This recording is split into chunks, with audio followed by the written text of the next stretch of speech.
Baptist College Eagles. Today's game features the visiting Rams from Coumbia International University and your TBC Eagles. Now for today's starting lineup. For CIU, Hunter, Hernandez, Leesdale, Miller, Crosby, Lewis,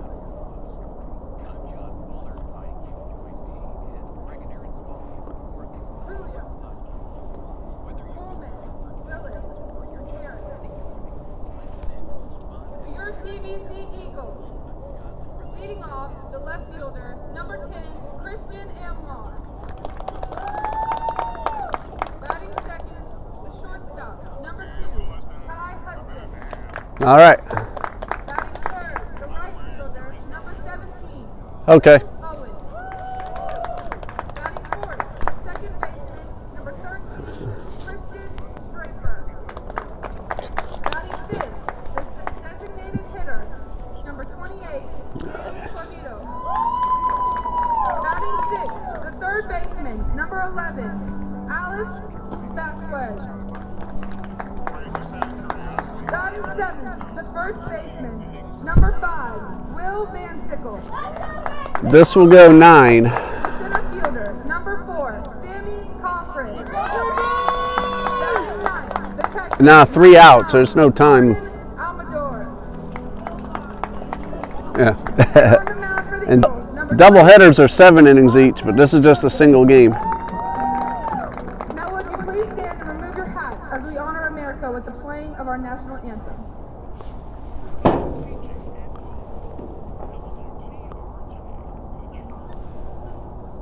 Yeah, they're doing a national anthem now, so give me an extra 30 if you.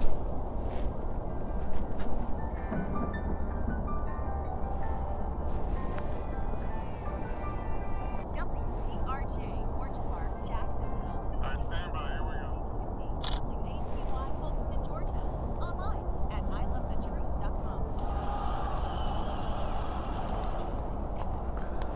Good evening, ladies and gentlemen. Welcome to Trinity Baptist College, a home of the Eagles. We have the season opener between Trinity Baptist and the visiting Rams of Coumbia International University. The teams are lined up.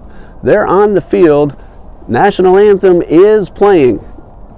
So what we're going to do is we're going to pause for about 60 seconds, and when we come back, we'll get ready for Eagles baseball here on FM 91.7 The Truth.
And welcome back, ladies and gentlemen, to Trinity Baptist College as the Eagles are ready to play their season opener here tonight against Coumbia International University. Broadcast on our YouTube page, TBC Eagles, and on our radios. And I'm Ray Bureau, all very excited for a brand new season of Trinity Baptist College Eagles baseball beginning right here tonight. The Eagles were supposed to open their season last weekend down at Florida National University in the Miami area. However, due to the weather, those games had been postponed, and Coach Copeland and Coach Carrillo of Florida National are going to work on rescheduling at least one of those games for later in the season right here at Trinity Ball Yard. Meanwhile, the Eagles getting ready to throw their first pitch of the 2020 season, and the CIU Rams have already played 3 times. They had a 3-game series last weekend against Weber International University. The Rams won the middle game of that 3-game set by a score of 5-2. Their losses in games 1 and 3 by scores of 5-4 and 3-1. Austin Hillier is on the mound for Trinity Baptist College, and the first batter he will face in this new season will be the center fielder Chandler Hunter, and we'll go over the remaining lineup in just a moment. Hillier gets the sign, and he is ready for the first pitch. Takes a long look in at his battery mate Jordan Almodovar, and the season is underway with a fastball that misses the outside corner for ball 1. Batting second will be the catcher Jordan Hernandez. Third baseman Buddy Bleasdale will bat third, and we'll continue on in just a moment. 1 ball, no strikes. Another long look in by the big right-hander, and the pitch is a breaking ball, misses down and in, and it's 2 balls and no strikes. A cleanup hitter for the Rams, first baseman Alex Miller. The DH, Gavin Causey, will bat 5th. Jake Lewis will bat 6th. He's in left field, and we'll round out the batting order after this pitch from Austin Hillier. 2 balls, no strikes. And here's a pitch on the way, a fastball that misses up and away, so Hillier has missed with his first 3. Batting 7th for the Rams will be second baseman Cody Trujillo. Batting 8th, the shortstop Hunter Coleman, and rounding out the batting order in right field will be Carter Willis. 3 balls, no strikes. Austin Hillier ready, and the pitch misses upstairs for ball 4, so he walks his first man he faces on 4 pitches. And with a runner at first and nobody out, that will bring up the catcher, Jordan Hernandez. Up to bat, number 13, Joshua. Christian Amlong in left field for Trinity Baptist College. Sammy Coffrin playing center, and newcomer Will Owens in right field. Alex Vasquez, a freshman, he's playing third base. Shortstop, another freshman, Kai Hudson. Hillier from the stretch, and his first pitch to Hernandez in the dirt, and that's going to allow Hunter to take second base on the wild pitch. So Austin Hillier having a rough start to his 2020 season. Walked the first man on 4 pitches, and then throws a wild pitch to allow Chandler Hunter into scoring position. Kristen Draper is playing second base. Will Van Sickle, sophomore, at first base. Jordan Almodovar behind the plate. Hillier on the mound. He delivers the 1-0 and misses outside for ball 2. So 2 balls, no strikes. There's a runner at second and nobody out in case you're just joining us, and a big gap in right center field for the catcher, Jordan Hernandez.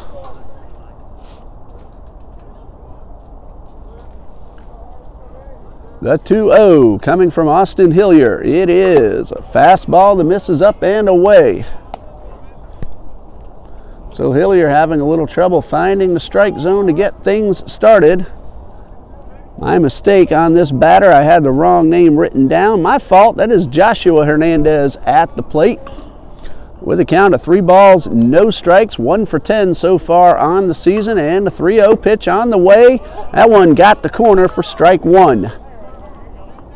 Chandler Hunter out there on second base. He drew a walk to lead off the ball game, 1 for 4 in this young season, but he has driven in a couple of runs. He's at second with 3 balls and a strike on the batter, Joshua Hernandez. Hillier from the stretch delivers a fastball blown right by the batter, swing and a miss, and it fills up the count.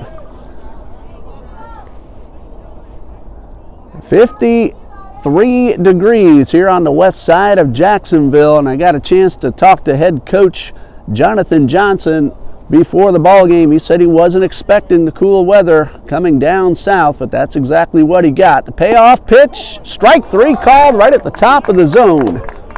Fastball caught Hernandez looking, and that is out number 1. So good comeback by Austin Hillier. Walked the first man, went 3-0, and then came back and got his first strikeout. Brings up third baseman Buddy Bleasdale, who is batting .308 on the young season, 4 hits in 13 attempts. Driven in a couple of runs. Again, the Rams went 1 for 3 against Weber International University last weekend. Here's the first pitch. It's a breaking ball in the dirt, and it gets by Almodovar. Runners heading to third. The throw down will not be in time. That'll be a wild pitch charged to Austin Hillier, his second of the inning, and it puts Chandler Hunter at third with only one man out. Jordan Almodovar, a sophomore, enjoying his second season here at Trinity Baptist College. Austin Hillier, one of our returning players as well. He is a junior from Port St. Lucie, Florida. Infield in at all four positions, and the 1-0 swung on and missed on a beautiful slow curve from Hillier, and it evens the count up at 1-1. Hillier trying to get this second out while keeping that runner at third base. Some new faces on this Eagles roster. Haven't had a chance to meet and say hello to all of our new freshmen just yet. We'll get to know them throughout the season. Here's the 1-1, and a fastball up and away. Makes the count 2 balls and a strike.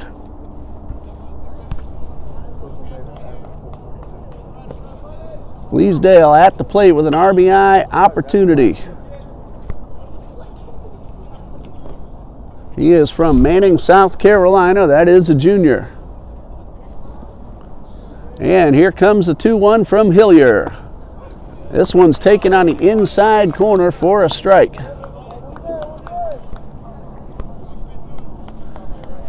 So 2 balls, 2 strikes.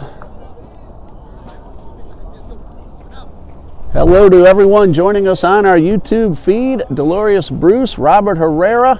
Always glad to see your names pop up.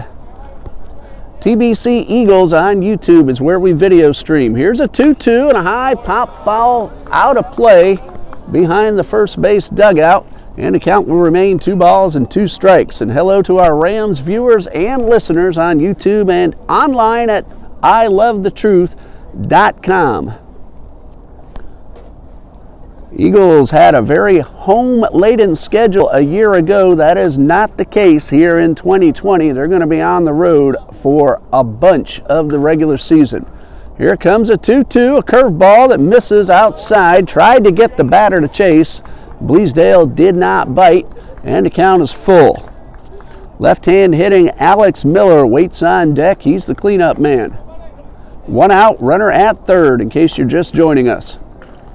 Hillier working from the stretch with a runner at third base. Payoff pitch once again. On the way and in the dirt for ball 4, and that'll put runners at the corners. Second man of the inning that Hillier has allowed on a free pass, and an RBI opportunity for Alex Miller, the first baseman. 1 for 9 so far on the season. Also walked a couple of times as well. Just looking to make some good contact and get the first run of the ball game home. That's Chandler Hunter waiting at third base. He walked, advanced to second on a wild pitch, advanced to third on a wild pitch, and Buddy Bleasdale just drew the walk. He's at first base. Hillier got a man called out on strikes in between. So runners at the corners, 1 out. And the first pitch ready to Alex Miller from Austin Hillier. And this one is low and inside for ball 1. 9-inning single ball game here tonight on the west side. Tomorrow afternoon at 12 p.m., these two teams will play a pair of 7-inning ball games. We will not have any broadcasting either way for that one, because Dean and I will be in the gym bringing TBC Eagles basketball. Here's the 1-0. And this one misses a little bit inside to Alex Miller. So 2 balls, no strikes. Coach Jonathan Johnson, we'll see what he has in mind. He's from FSU, and he is a former major league pitcher. Pitched for the Texas Rangers, Houston Astros, and San Diego Padres. Also spent some time in the Atlanta Braves farm system. Here's the pitch, is a fastball that misses up high. 3 balls, no strikes, and again, Hillier having a little trouble finding the zone in the early going. Gavin Causey, the DH, waiting on deck. 3 balls, no strikes. And the pitch, nobody going, and this one is a little bit low, and that loads up the bases. So tough start for the night for Austin Hillier. Up to bat. 1 out, and it brings up the DH, Gavin Causey. Causey is hitless and only 2 official at-bats on the season. He has drawn a couple of walks, so he's been on base a couple of times. Again, the Rams have played just 3 games so far in this brand new season. Game number 4 for Coumbia International. Game number 1 for Trinity Baptist College. Opportunities a little bit later on.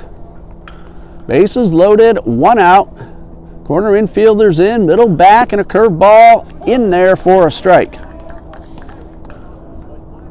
Causey has big RBI opportunity for Coumbia International. Vasquez at third, Van Sickle at first, in tight. Hudson at short. Here is the pitch, and very hard right at the new freshman shortstop, Kai Hudson, and he gets the Eagles and Austin Hillier out of a very difficult situation. 3 walks, a strikeout, and a double play, so officially 2 men left, and we go to the bottom of the first.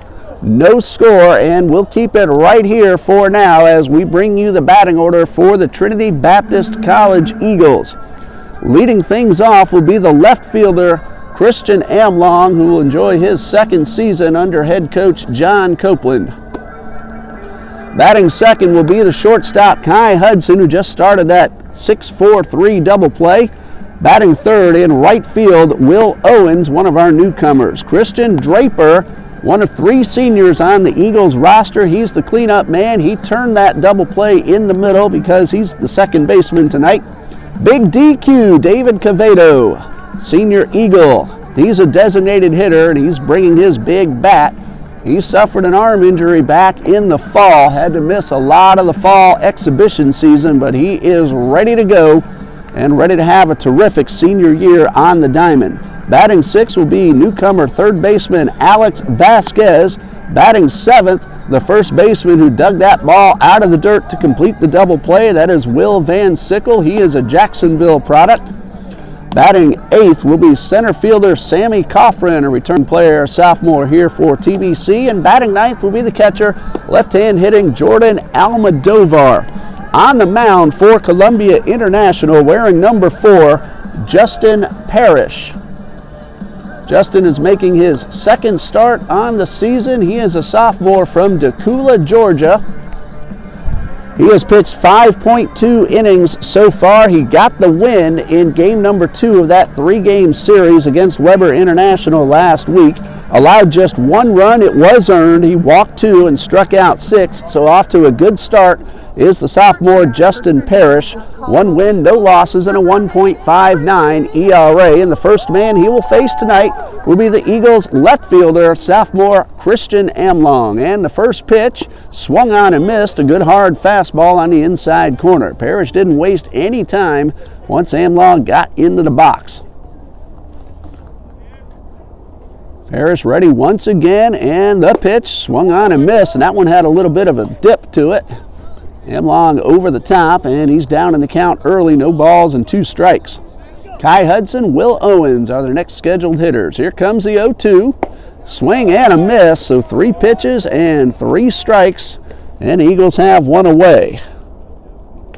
Up to bat, number Parrish wasting no time at all. He's getting it and throwing it here in the early going. Again, 53 degrees at the start. We had a whole lot of wind coming from all directions throughout the day, but right now it's hardly blowing at all. The flag on the outfield flag post barely moving. Here is Kai Hudson, our first look at the brand new freshman shortstop for Coach John Copeland in his 6th season as the head coach of Trinity Baptist College baseball. That pitch missed up high. 1 ball, no strikes, and another quick delivery, and this one down in the dirt. And Hudson ahead, 2 balls, no strikes.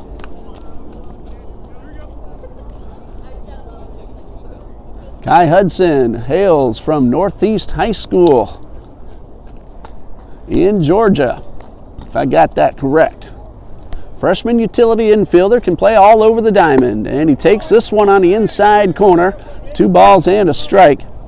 Justin Parrish throwing some heat so far here tonight.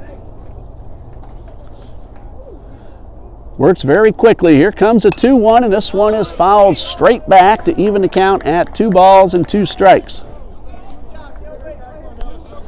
TBC Eagles softball got underway last weekend against Coumbia International. 2 very good games. Coumbia won both those games 6-3 and 4-3. And the softball team played at Weber International on Wednesday of this week, and they'll be at Fort Valley State NCAA Division II team tomorrow afternoon. Here's a breaking ball by Parrish. It got away from him and missed well high and inside, making the count 3 balls and a strike. Parrish again working quickly to 3-1. Curveball had the hitter way out in front. And that is strike 3. Foul ball was strike 2. So 2 up, 2 strikeouts. And it brings up Will Owens, a left-hand hitting right fielder. He comes to us from Crescent City, Florida, down in Putnam County. He is a pitcher and he plays many positions. In right field to start things off tonight. And the first pitch he takes on the outside corner for a strike.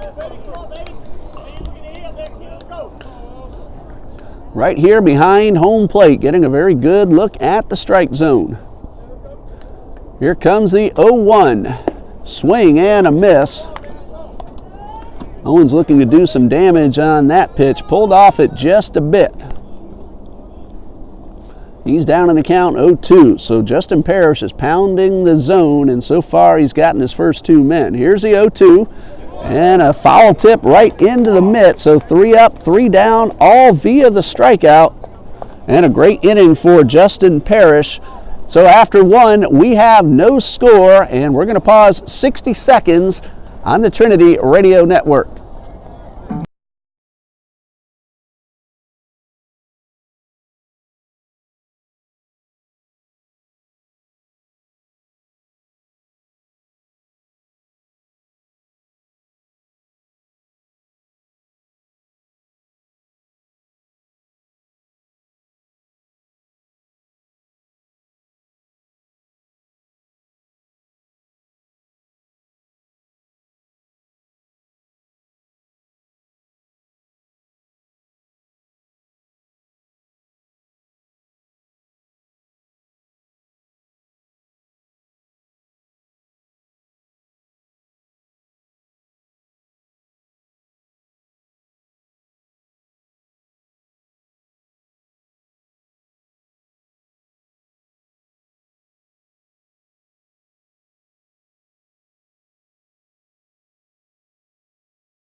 We go to the top of the second. Jake Lewis, Cody Trujillo, and Hunter Coleman are the scheduled hitters for the Rams. They are 6, 7, and 8 in the batting order, facing Austin Hillier.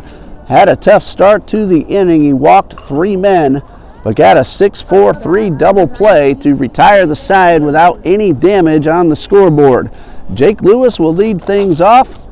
He is the Rams left fielder, and Lewis 1 for 6 so far on the season, has also drawn a walk. So Hillier takes a long look in, and he winds and delivers a first pitch. Caught the outside corner for a strike. Well, let's see if Hillier kind of got the rust out after that first inning. It's a little cool here in Jacksonville, so it's going to be a little tougher to work out those kinks. So here's the 0-1, a breaking ball that catches the batter, and that'll put a runner aboard. So the hit batsman puts a runner at first, and it brings up second baseman Cody Trujillo. Trujillo is 3 for 11 so far on the season with a run batted in.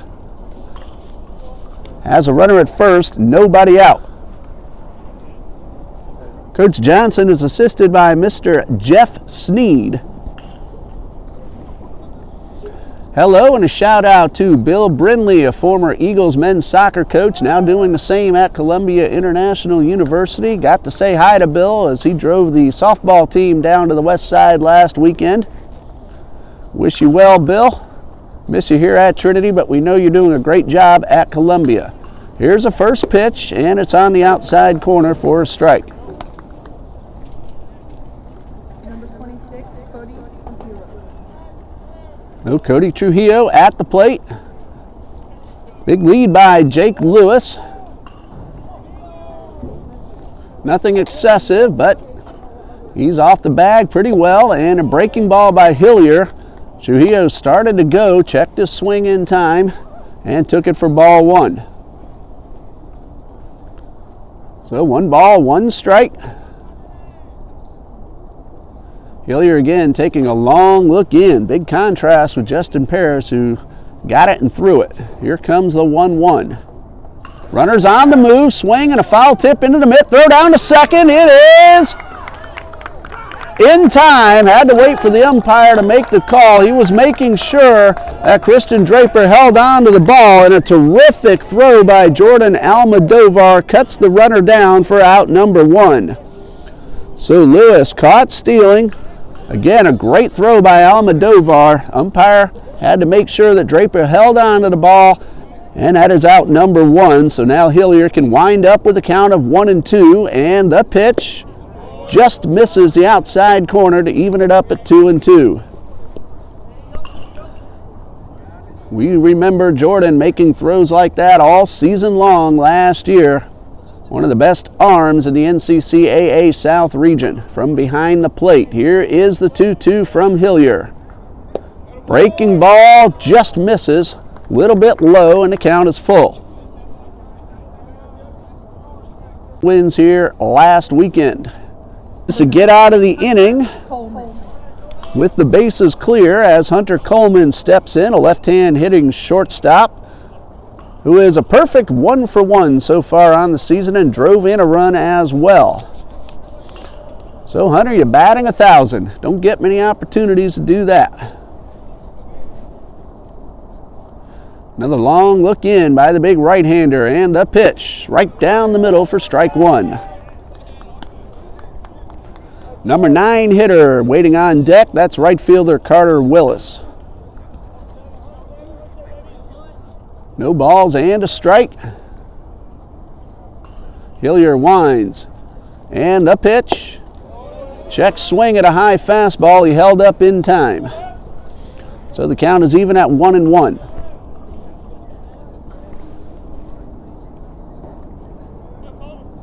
Hillier takes another long look in. Wind up, and the pitch, a curveball that's in there for a strike. Good take by Coleman. I don't think he really wanted any part of that. Not to his liking. Still has another strike to go. So 1-2. Coleman steps out of the box, now back in, and everybody is ready. Here comes the 1-2, a fastball, high fly ball towards center field. That's going to hang up, and it's going to be caught by Sammy Coffrin to retire the side. So a hit batsman to lead things off, but he's caught stealing. Hillier gets the next 2. So we go to the bottom of the second, no score. Back in 60 seconds on the Trinity Radio Network.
We go to the bottom of the second, and the heart of the batting order is due up for the Eagles. Draper, Quevedo, and Vasquez. Justin Parrish struck out the side in his first inning of work. And he's going to face the cleanup hitter, senior second baseman Christian Draper. And we've seen Christian play many positions for Coach Copeland over the last few years. Also does a little bit of pitching. He's a cleanup hitter with a lot of speed. He gets on base. Coach loves to put that speed to work. Here's the first pitch from Parrish. This one misses in the dirt. Looked like Justin might have tried to overthrow that one just a bit. That's David Quevedo chasing down the ball. Now, he was originally scheduled to be the next hitter, unless I'm seeing things incorrectly. There's a looper into left field. That is a base hit. Draper around first. Takes a big turn as the ball was mishandled. But he's going to scamper back to first base, and the Eagles have their first base runner of the season. Well, that was my mistake. I thought that was DQ tracked that ball down a moment ago. But DQ stepping up at the plate. Big bat of David Quevedo, one of the big RBI men in the South region 1 year ago. Has a runner at first, and nobody out, and a throw over to first, and Draper back just in time. We said it a moment ago, Christian loves to run, and he has the speed to do it. Here's the pitch, and this one just missed, getting Quevedo up tight. So 1 ball, no strikes. Parrish not only works quickly, but he throws hard. I don't have a radar gun on him, but I'm guessing he's at least upper 80s, maybe even more than that. Here's the 1-0. Swing and a miss, and Quevedo takes his first hack of the season and looked like he was trying to put one into the trees out there behind the left field fence. He's capable of doing it. We've seen him do it a number of times. Quevedo calls time, steps out, trying to slow down the pitcher just a little bit. Parrish from the stretch, ready, here comes the 1-1. And a fastball right down the middle. Quevedo down in the count 1-2. First time tonight that Justin Parrish has had to work from the stretch. Draper got a nice solid single into left center field. Throw over to first, and the runner's back in plenty of time. So, ball and 2 strikes.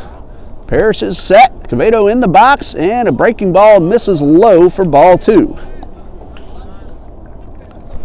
Major League Spring Training only a week away for the pitchers and the catchers. I cannot wait. Baseball is the best sport ever put on God's earth. Here is the 1-2. Swing and a miss. Quevedo way out in front of a breaking ball, and that is out number 1 and strikeout number 4 for Justin Parrish. That'll bring up the third baseman, Alex Vasquez. First chance I get to see Alex swing the bat. Heard some really good things about him. He's a freshman. Checked out a sophomore who transferred over from Florida State College at Jacksonville, where he played last year. Glad to have you here at TBC, Alex. First pitch was a strike. Parrish again wasting no time. He's set, and here comes the 0-1. Grounded towards third. Throw to second for 1. Relay to first is in time. So the ground ball right at the third baseman, Bleasdale. He feeds Trujillo, who makes the relay throw to first, and that ends the inning. The Eagles get a leadoff single, but nothing more. After 2, we have no score, and we'll be back in 60 seconds on the Trinity Radio Network.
No score after 2. Each defense has turned a double play, and we are headed to the top of the 3rd, and hitters 9, 1, and 2 are due up for Coumbia International. Carter Willis, Chandler Hunter, and Joshua Hernandez. Hillier had a tough start, walked 3 men, but got a strikeout and a double play to get out of the inning. Justin Parrish has struck out 4 in 2 innings for the Rams. Hillier is ready for his first pitch to Carter Willis, and it is a fastball that tails outside for ball 1. Willis, nothing out of 8 so far on the season. He has drawn a walk. 1 ball, no strikes. And a pitch, a breaking ball, taken for a strike. Good curve ball by Hillier. That one had a lot of sideways movement on it. Started out over the right-handed batter's box and ended up on the outer half of the plate. So the 1-1. Hillier winds and delivers. And a good rip by Willis. Hit that one straight back into the screen to even or make the count 1-2.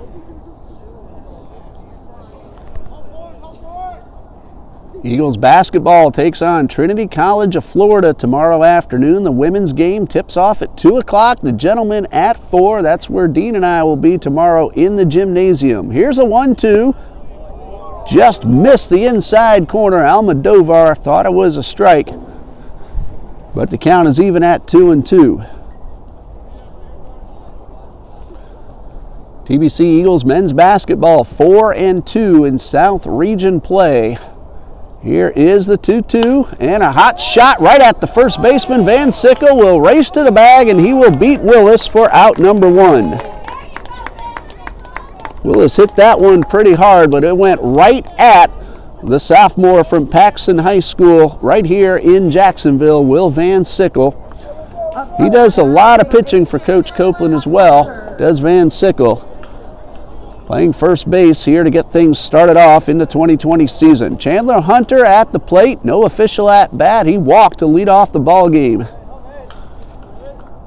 So it looks like Hillier might have settled in a little bit, and his first pitch, second time through the batting order. Good swing by Hunter, and he fouls it off.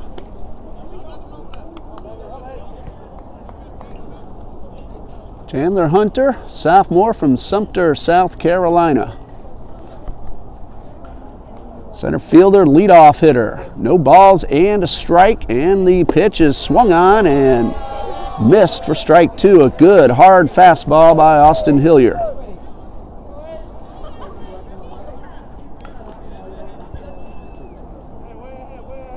The 0-2. Hillier again takes another very long look in.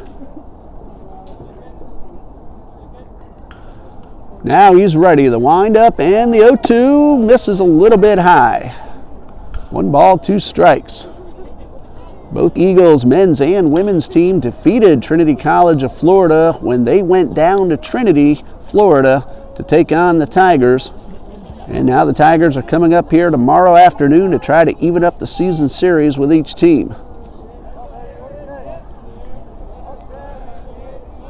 Here's the 1-2. On the way, a curveball chopped down the right side and foul. Count remains 1-2, 1 out, base is empty. Rams batting in the top of the 3rd with no score.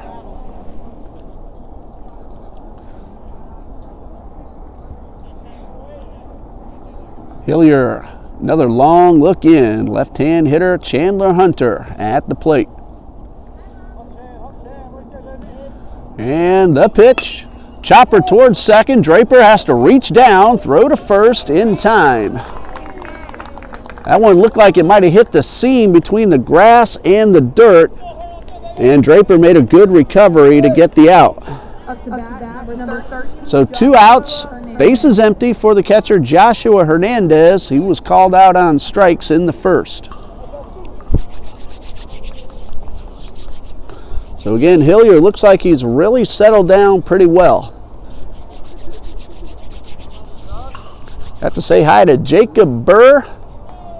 Now a sophomore pitcher for Coach Copeland. He's going to pitch one of the 2 games tomorrow afternoon. Here's a first pitch and a high fly ball. Very well hit. Left center. Amlong heading back. This one is gone.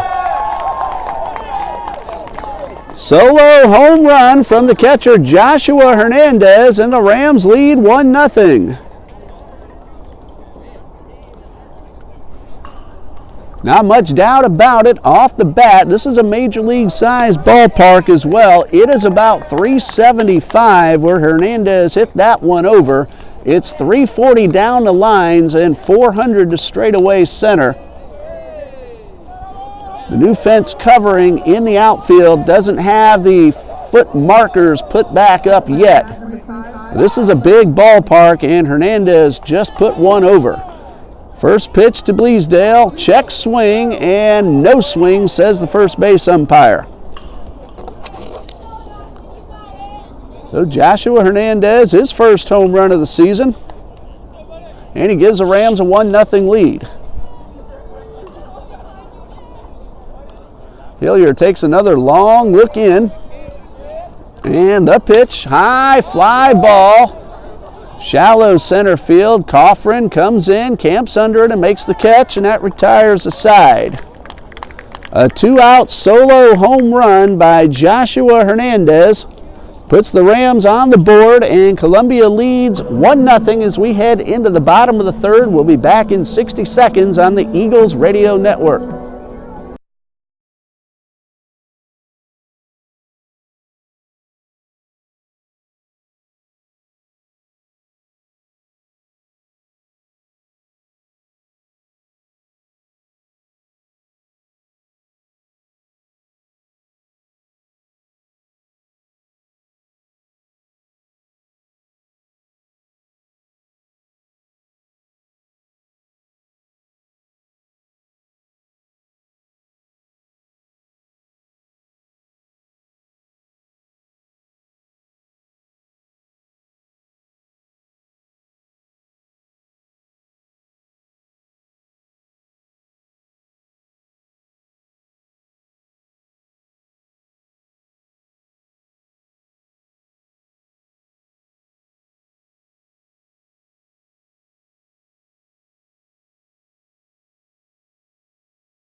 We go to the bottom of the third. The Eagles come to bat trailing 1-0. A solo home run from Joshua Hernandez has been all the scoring so far.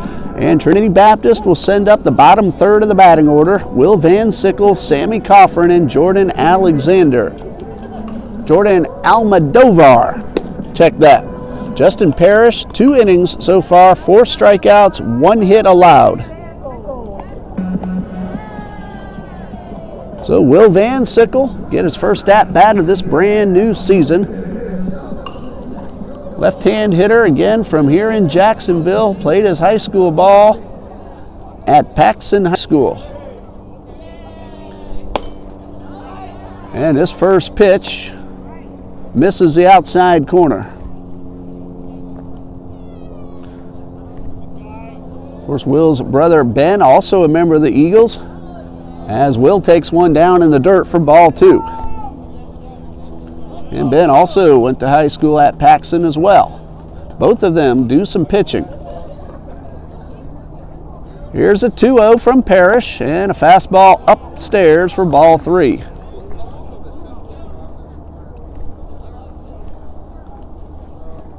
Three balls, no strikes. And the pitch. And that's a strike on the outside corner, and Van Sickle taking all the way with the count 3-0. So now 3-1. We mentioned Cavedo and Draper, 2 of the 3 seniors. Jordan Broden, also a senior. Might see him a little later on tonight. As ball 4 misses up and away. The first walk issued by Justin Parrish. Puts a runner at first. Nobody out. Brings up the center fielder, Sammy Coffrin, who's already made a couple of plays in the outfield. Sammy, another man who can play pretty much anywhere on the diamond for Coach Copeland. Here's the first pitch. He squares around the bunt, but pops it up. That's going to be an easy catch for Hernandez. So the bunt attempt does not work, and there's 1 out with the runner still at first. Coffrin, usually very capable of putting down the bunt, got under that one in his first attempt of the season. So 1 out, runner stays at first. Jordan Almodovar at the plate. Good power to all fields. Left-hand hitter, big gap in left center, and he swings and misses the first pitch. It had some sink to it.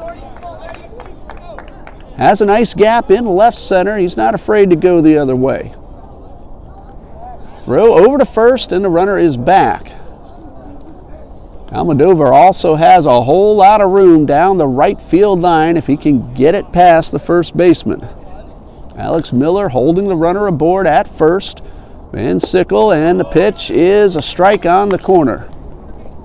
So Almodovar down, no balls, 2 strikes. Top of the order, Christian Amlong waits on deck. Parrish taking a long look in. He hasn't done that so far tonight. Now he is ready, and here comes the 0-2. Swing and a miss. He got him. That is already strikeout number 5 for Justin Parrish. He had 6 Ks in 5 2/3 innings at Weber International last Saturday. Already now with 5 through 2 2/3. Leadoff hitter Kristen Amlog was the first strikeout victim. He opened up the ball game. That first pitch misses down and in. Amlong ahead in the count, 1-0. Last year, Kristen had some very tough luck at the plate. He hit the ball hard the entire season. Here's a 1-1, and this one is taken on the inside corner for strike 2. Christian looked like he didn't agree with that call, but it's on the board. 1 ball, 2 strikes, and time called. Amlog just wanted to reset himself, and now he's back in the box and ready. 2 outs, 1 ball, 2 strikes, and the pitch. Foul tip held on by Hernandez, and that retires a side. 2 more strikeouts in the inning for Parrish. 1 walk and a runner stuck at first base. And after 3, it is Coumbia 1, Trinity nothing. Back in 60 seconds on the Trinity Radio Network.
Top of the 4th with the Rams leading 1-0, and our YouTube viewers starting to let us know they're watching. Coach John Jones, the AD here at Trinity Baptist College, Miss Cindy Almodovar, Mr. Kyle Orshowski, Suzette Huggins, and a gentleman named Taco letting us know they're watching on our video feed. TBC Eagles on YouTube. Austin Hillier's first pitch is a breaking ball taken for a strike. Alex Miller drew a walk his first time up and was erased on the 6-4-3 double play that ended the top.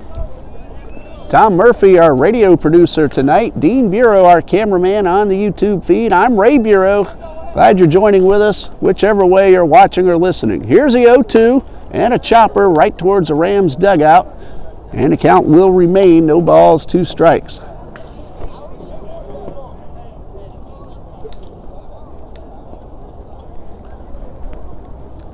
Hillier taking another long look in. Now ready, here comes the 0-2. Curved ball driven down the right field line. It is going to drop fair, one hop the fence. Miller around first, he'll pull up into second with a double. That's a lead-off double for Alex Miller. Second hit of the night for the Rams, and a runner at second with nobody out for the DH, Gavin Causey. That one started to look like it was going to hook foul. It stayed in play. Will Owens gave it a terrific effort, had to end up playing it off the fence. And Miller aboard with a leadoff double. Causey ended the first inning with the 6-4-3 DP. Has a man in scoring position here in the fourth, and he takes the first pitch a little bit low for ball one. You heard the ads for Trinity Christian Academy. The Conquerors play right here on this field as well. They're going to get underway in about 2 weeks. Here's a swing and a miss at a good fastball from Hillier. Count even now at a ball and a strike. New head coach for the TCA Conquerors, Mr. Jonathan Murphy. And those of you who know about high school baseball in the city of Jacksonville know that Coach Murphy comes from a terrific program over at the Providence School on the south side. Here's the 1-1, and this one misses up and away, 2 balls and a strike. And we'll be seeing some Conquerors varsity high school baseball right here on this field. Of course, they're just going to have 2 home games between February 21st and April 1st. They're going to play a whole lot of ball games on the road. In April, though, they'll be on this field quite a bit. Eagles are going to play a lot of ball games on the road as well.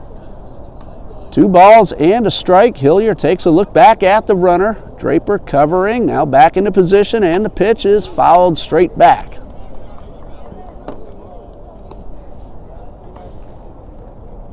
Gavin Causey at the plate. Runner at second base. Causey hails from Simpsonville, South Carolina. He's a junior. RBI opportunity. And the pitch, chopper foul toward the Eagles dugout.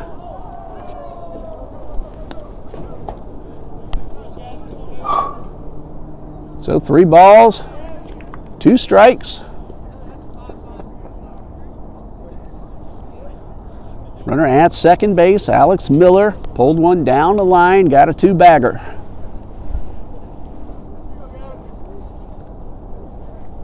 Causey took his time getting back into the box. Now he is ready. Hillier working from the stretch, checks the outfield pretty much straight away in all 3 positions. Infield back at all 4. Here's a payoff pitch, swing and a miss.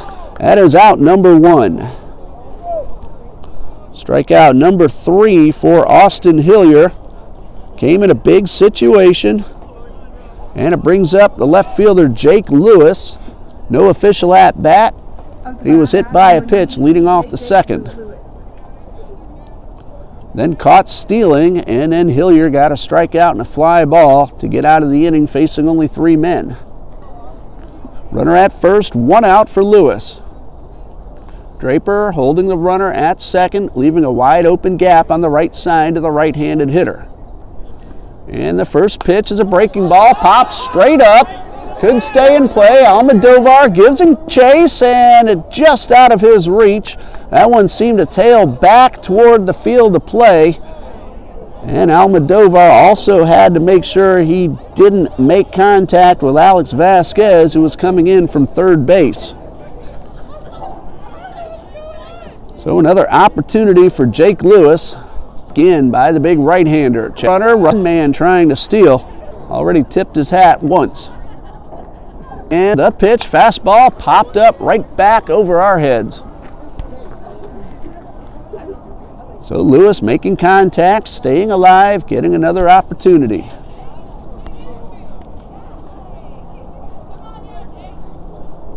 Doubleheader tomorrow afternoon. Then the Rams are going to play at the University of South Carolina, Beaufort. Rams have a dual affiliation. They're South Region members of the NCCAA.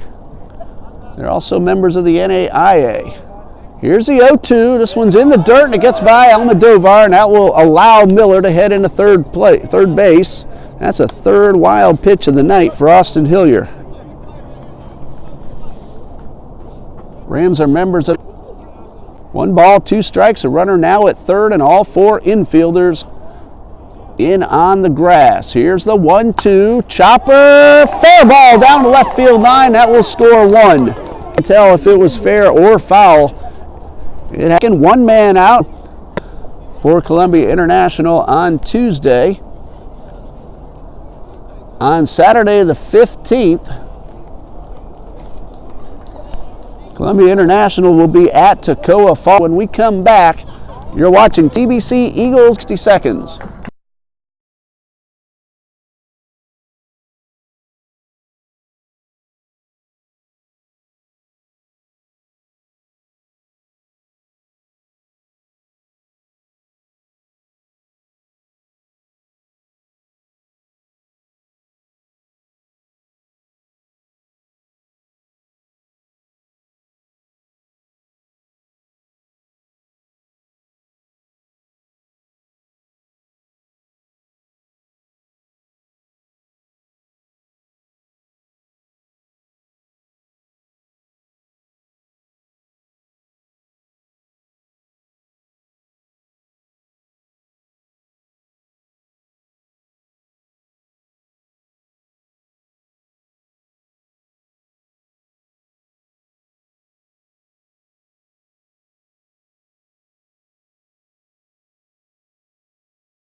Austin Hillier goes 2 1/3, 2 runs allowed, but he's now responsible for the runner at second, and lefty Carson Uverard takes over on the mound.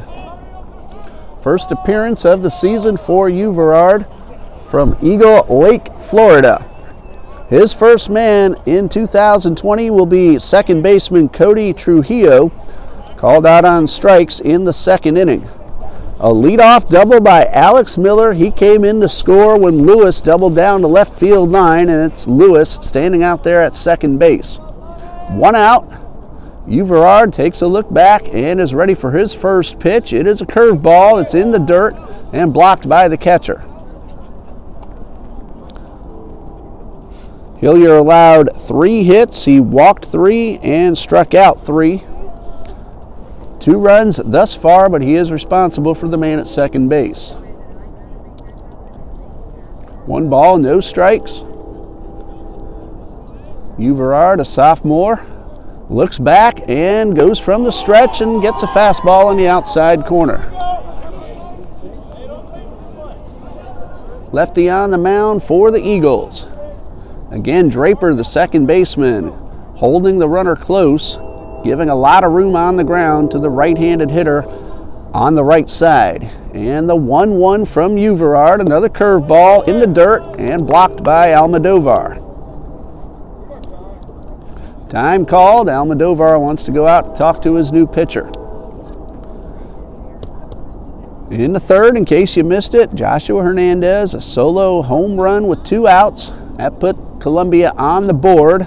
And then the RBI double by Jake Lewis just a couple of moments ago. That's been all the scoring so far as the Rams lead 2-0 here in the top of the 4th. Trujillo at the plate, 2 balls and a strike, followed by Hunter Coleman and Carter Willis.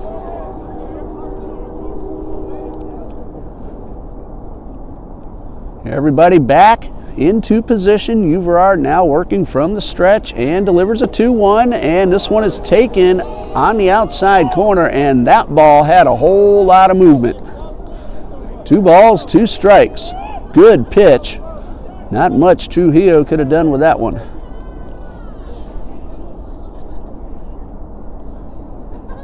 Uverard is ready, checks his runner.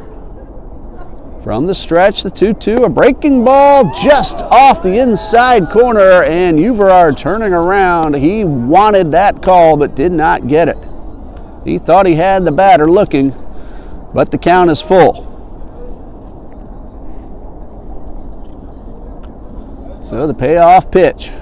Trujillo digs in, RBI opportunity for the second baseman. And a 3-2 curveball, strike three on the inside corner. Trujillo this time didn't like the call. He started to walk towards first. Paused a moment when he heard the strike called, and that is out number 2. Hunter Coleman, the shortstop, hit the ball pretty well his first time up, but right at the center fielder, Sammy Coffrin, and that ended the second inning. As a runner in scoring position with 2 outs. Left hand hitting shortstop, Hunter Coleman. Temperature starting to dip down a little bit. We're right about 50 degrees. The good news is the wind has completely died down. Here's the first pitch, a breaking ball in there for a strike. Coleman taking all the way. Lefty on lefty, Uverard taking over in relief of Austin Hillier. Came in with a runner at second base. He's trying to keep that runner stranded. No balls and a strike, 2 outs. And the pitch is a fastball that misses up and in. Almost got a piece of Coleman.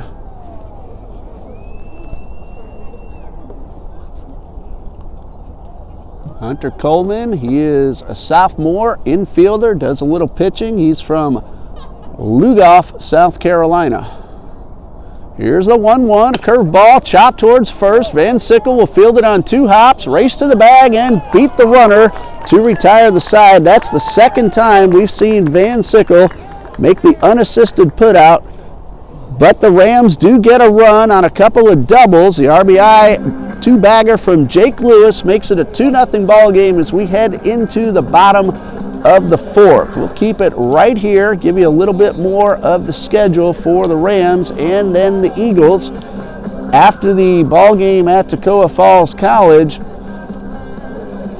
at Georgia Gwinnett College. Now they're both scheduled for Saturday the 15th, so that's going to be kind of a showcase doubleheader against 2 different teams, played in Lawrenceville, Georgia. Then the first home game in baseball history for the Rams will be on Monday, February 17th against USC Salkehatchie. Brian Lopez, an Eagle, now a graduate. Matt Carter joining us up here. You know, I got an extra microphone. If you want to grab one, we'll get you on there in just a moment.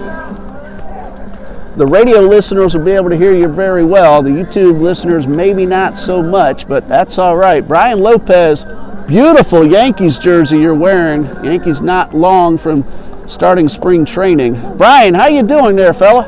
I'm doing pretty good. Speak up into that mic and let our radio listeners hear you. YouTube listeners, he's a little bit off your microphone, but this is Brian Lopez, former Eagle, graduated last year. And Brian, I'm forever going to remember that walk-off you hit against Ed Waters. Yeah, that was a real crazy moment, surreal moment for me. For second career college home run coming in that moment, in that situation for the team. Last year was really big for us, especially like to carry that the rest of the year to always push the team. I feel like that helped us out in the regionals last year. Kai Hudson leads things off for the Eagles. A strikeout victim his first time up, and Parrish again foul straight back, and Hudson down already, no balls, 2 strikes. So Brian, what you doing these days? Now a college graduate.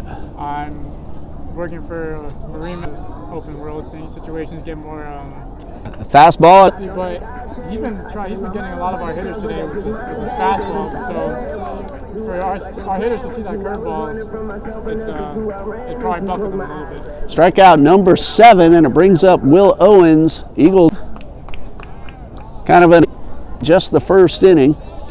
7 already for Justin Parrish. 2 balls and a strike. We're now joined by Dan Richard up here in the bleachers. Swing and a miss. Another good fastball.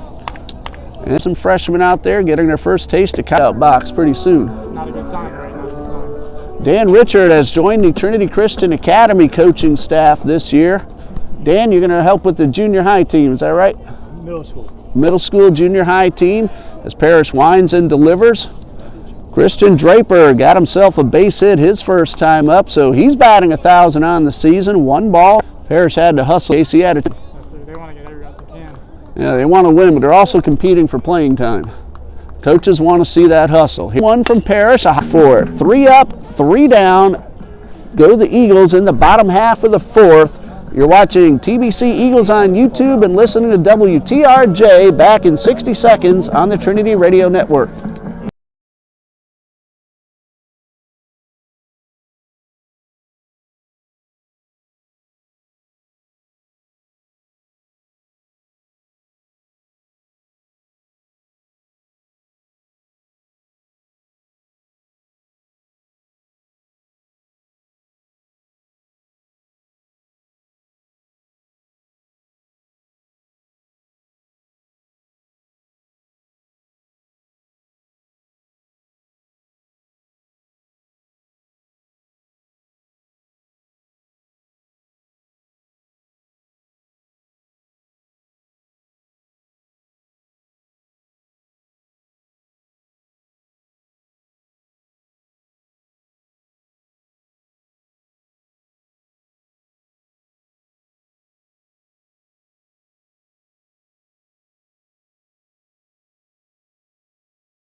We go to the top of the 5th, 9-1-2 due up for the Rams. Carter Willis, Chandler Hunter, and Joshua Hernandez are the scheduled hitters. And joining us now, former Eagle, TBC graduate, Matt Carter, now a friend but somewhat of an enemy on the baseball field. As Matt, tell us where you're coaching now.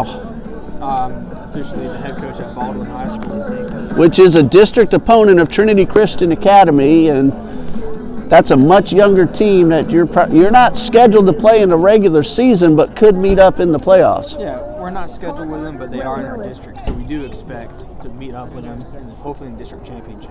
Now, Matt knows this field very well. He played at Eagles View High School. They came over here and played some ball games, and 4 years at TBC. Assistant coach last year for Coach Copeland, and your first high school head coaching job. Congratulations. Still a newlywed, less than 2 years ago. That's right, thank you. Carter Willis at the plate. Ground ball to first, his first time up. Squares around the bunt. Uvarar, now Almodovar throws to first, and I'm not too sure about that. looks like he might have beat. Is that what you're saying? Home field, I probably would have given it to the Eagles, but I have a little favoritism on my side. Yeah, just a little bit. And that's it. So, Matt, what's your team look like so far? Out for our YouTube viewers who may not be able to hear him. There's a chopper right back to the box. Uvarar throwing a second into center field. Everybody's safe, and here's a runner on his way to third. The throw is up high. And From center, should have went to second. You can't give up a double play right there, because now we got second and third, 2 outs. And that's going to draw the infield in, most likely. Matt Carter, for our YouTube viewers who may not be able to hear him too well, he's talking about his young Baldwin High School team. I know you're going to get them ready to play ball. Right now, the Eagles have to get out of this inning. They're going to play the third baseman back, and actually back at all 4 positions, so not what I expected, but Uvarar delivers, and the first pitch is fouled off. Looks like. Spot in the game. Earlier in the game, we had infield in a few times, so I did expect him to draw the infield in right here. But Coach Copeland has hopefully something up his sleeve right here. Well, Hernandez called out on strikes his first time up, went deep in the third and this one breaking ball in the dirt. He's got some good stuff, so let's see what he can do here. Hopefully force an infield pop fly or something. Well, 1 ball, 1 strike, and the pitch. Chopper towards second. They're going to go to first, allow the run to score, and a good strong throw by Kai Hudson for the out. If the infield is in right there, we might have had a chance to keep him at third. And credit Joshua Hernandez with an RBI. Hunter holds at second base. Willis scores. making it 3-0 Rams. Berard from the stretch delivers. Change up that caught the inside corner for a strike. Good take by Bleasdale. Not really the pitch he wanted. No, he's looking for a certain pitch right here with the guy in scoring position. So no balls and a strike. Everard slows things down just a bit, now steps off and wants to go over to signs with Almodovar. That didn't take long. Everybody back into position. 3-0 Rams, 1 run is in. Run so far unearned. Consecutive ground balls to the shortstop. And with 2 outs and the runner at second, cleanup man, the first baseman, Alex Miller. He started the rally in off double, almost got it out of here. A little more if you'd like. Well, an unearned run, but it's on the board. And Coumbia leads 3-0 as we head to the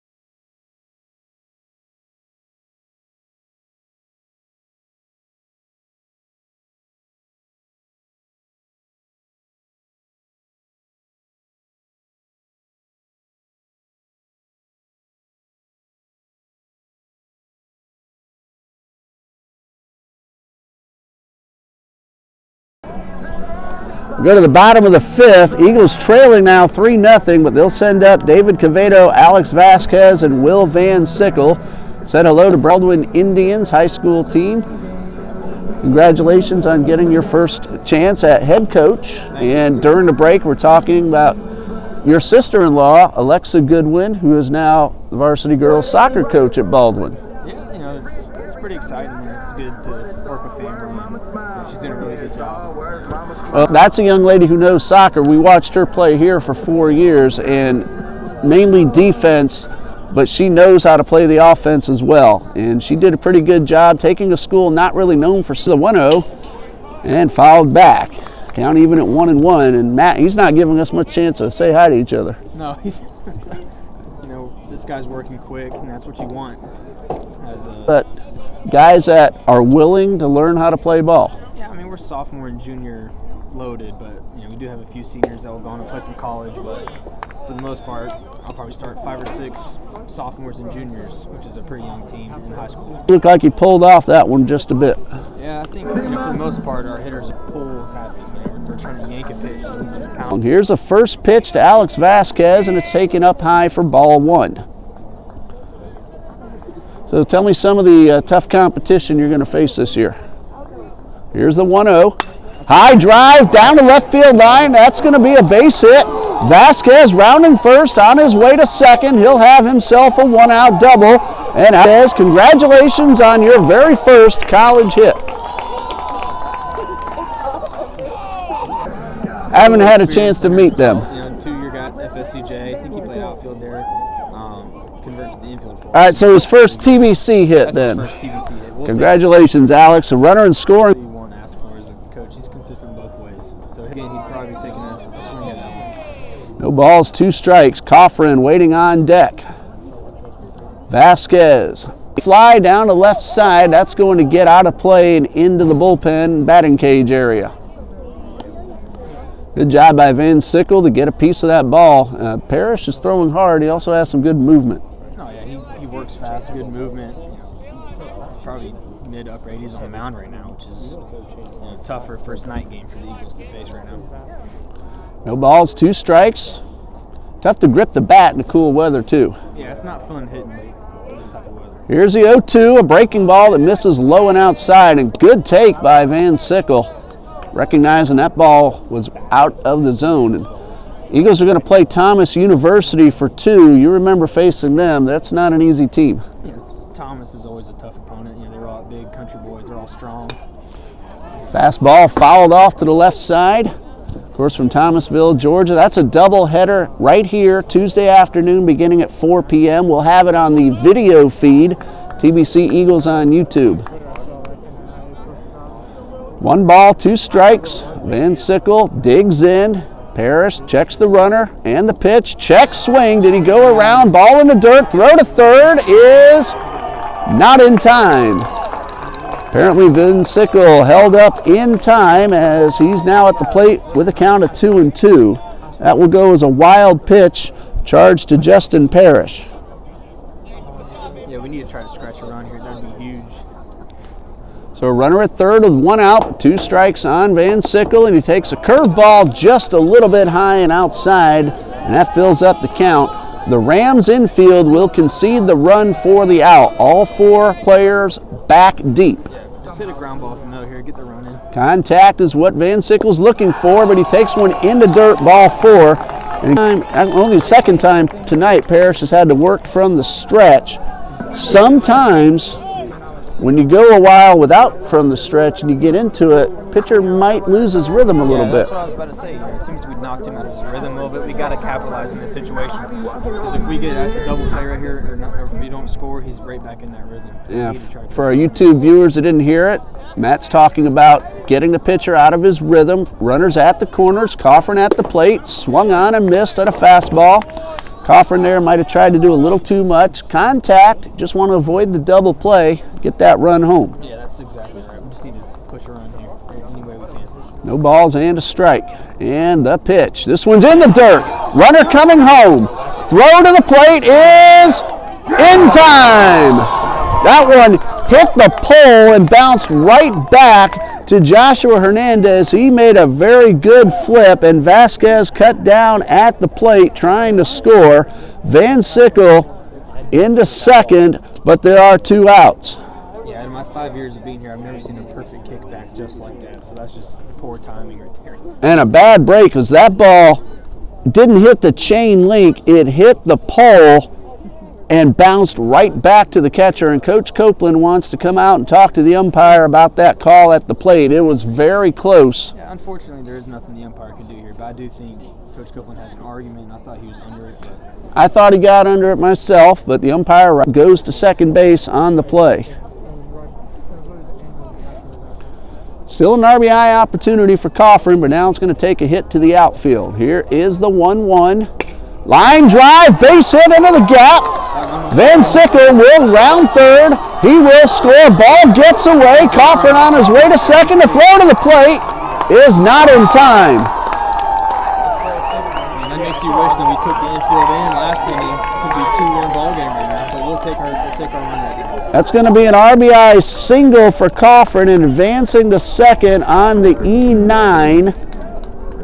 Van Sickle scores. Now credit him, he never hesitated because it didn't happen, but if that tag out had been made before the runner touches the plate, there's no run. Van Sickle took nothing for granted. He hustled the entire way. So RBI single for Sammy Coffin, and it's 3-1. Jordan Almodovar at the plate, swing and a miss. And Matt, you remember Jordan from last year. He can get a hold of one. Jordan can certainly, he sprays the ball all over the field too. That's what he needs to do right here. They're going to throw him all the way. They don't want to give him anything to tie up the game right here. They're giving him the right field line, trying to pitch him away. No balls and a strike and the pitch. And that one had some sink to it, and Almodovar well over the top of that one, down in the count. No balls, 2 strikes. Parrish again working very quickly. Line drive towards center, but right at Chandler Hunter. He didn't have to move at all. Hard line drive caught, but the Eagles do get a run. 1 hit and a walk. Had a runner thrown out at the plate. And after 5, it is Coumbia International 3, Trinity Baptist 1. Back in 60 seconds on our radio.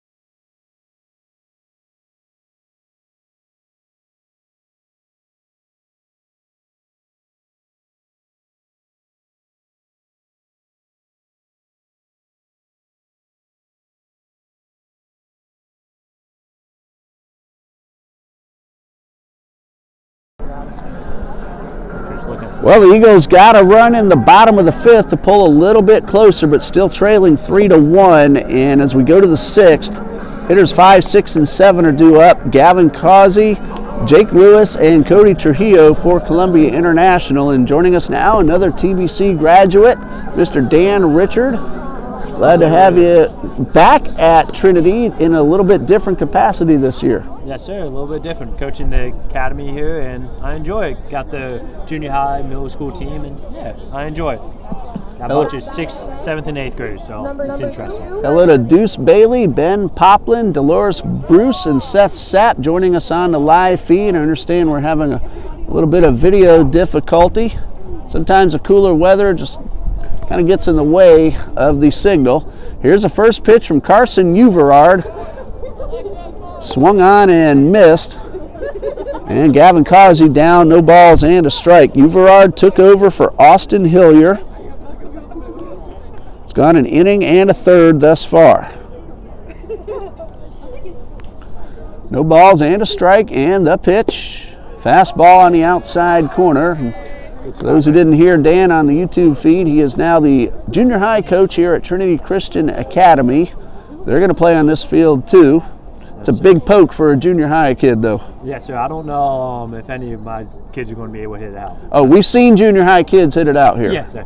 I don't know. I got a couple of 8th graders who play in JV, so the ones who could hit it out won't be playing for me.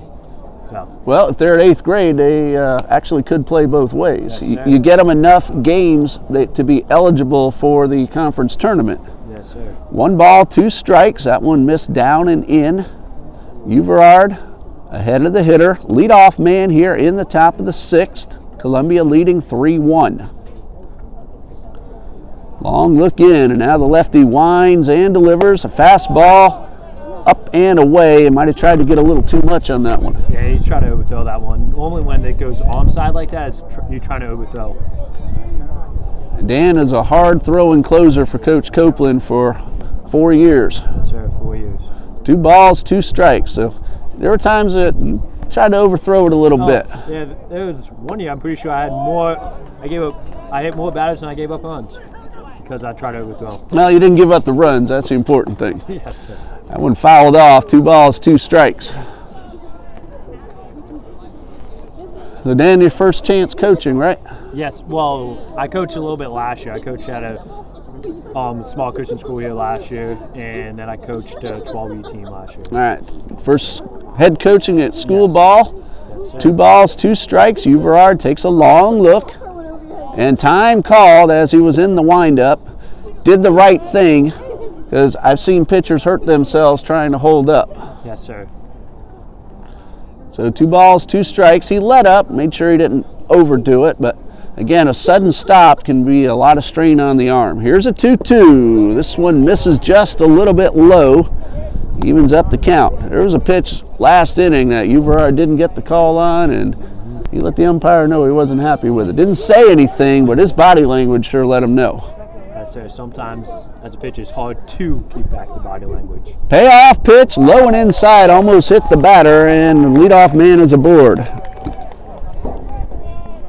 was a 2-order, right? He hit the home run earlier?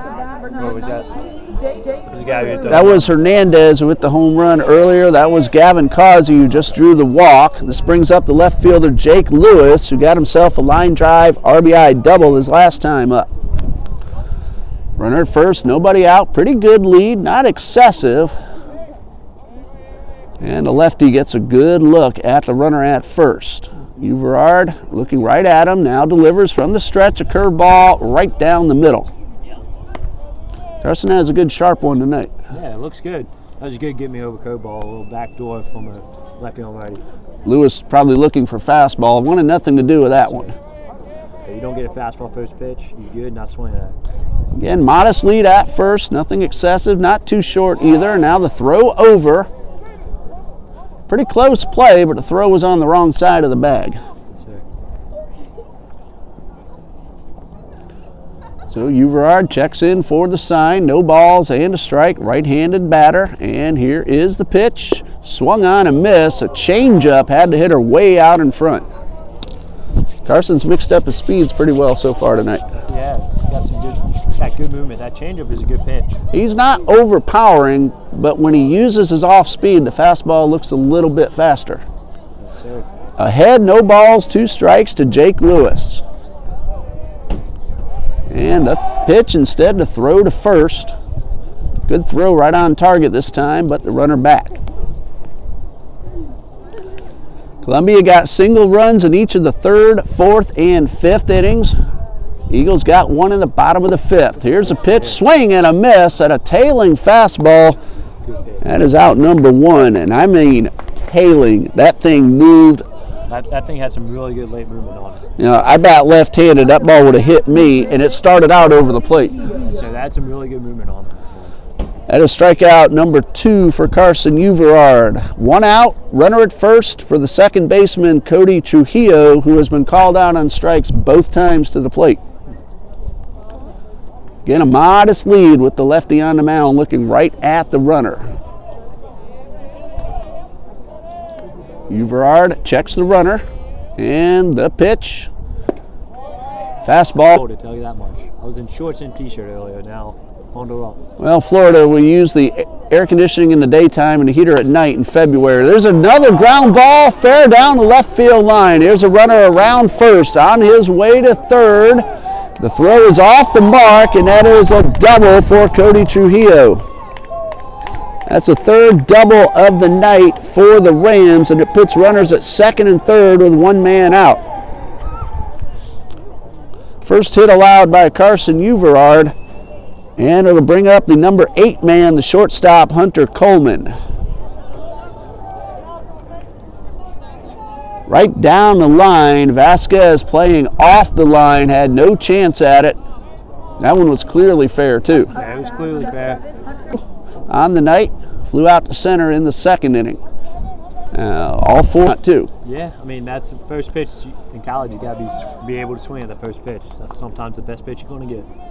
No balls and a strike. And the pitch, this one a breaking ball and a great stop by the catcher, Jordan Almodovar. Now at shortstop, Kai Hudson is starting back and he's creeping in as Uverard delivers. That'd be good for a ball hit toward him, but it'll make it difficult to shift side to side if he has to. Yes, sir. So the 1-1. From the stretch, Uverard delivers. This one, a fastball outside and gets by Almodovar, and that will allow a run to score. Charge to the catcher, Jordan Almodovar. So Hunter Coleman still has a chance to drive in another. 1 out. Infield still in at all 4 positions with the man at 3rd. Uverard works from the stretch, and a fastball misses upstairs. All right, Dane, you can turn off the wind machine anytime now. Well, that thing is picking up right now, that's for sure. Dane, you're also doing some substitute teaching here at Trinity sir. Christian Academy. Yes, sir. How do you like that? I enjoy it. It's not bad. Not bad kids, just, you know. All right, we got some great kids here. Yes, sir. They're kids, they're going to do kid things, but for the most part, I'm not going anywhere else to teach, I can tell you that. Yes. Breaking ball misses upstairs. That's the 2nd walk of the inning issued by Carson Uverard, and it puts runners at the corners with 1 out. And pitching coach John Shiver, former teammate of yours, Dan and Matt's and Brian's, he's out there on the mound to talk to his sophomore pitcher. John, one of the best pitchers in the South region all 4 years. Made All-American, I think twice. I believe. All-South region all 4 times. One of the lowest ERAs within the entire NCCAA. Yes, sir. He's a good ball player. Graduate of Middleburg High School, local product. Yes, sir. Stuck around, and this is his 2nd year as the assistant coach for Coach John Copeland.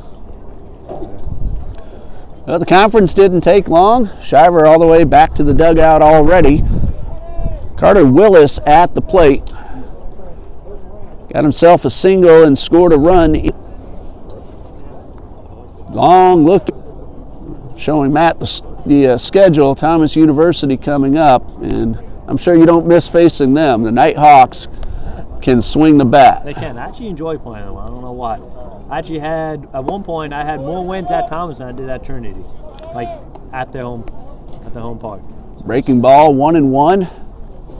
I remember watching when you guys were playing at Thomas on the live feed, and AJ that hit in In the ninth inning that game, we were down 2-0, scored 3 that game. It was good, and we got dominated the first game of that series. I think that was a 2-run single by AJ Alexo, who came through in the clutch many times for the Eagles.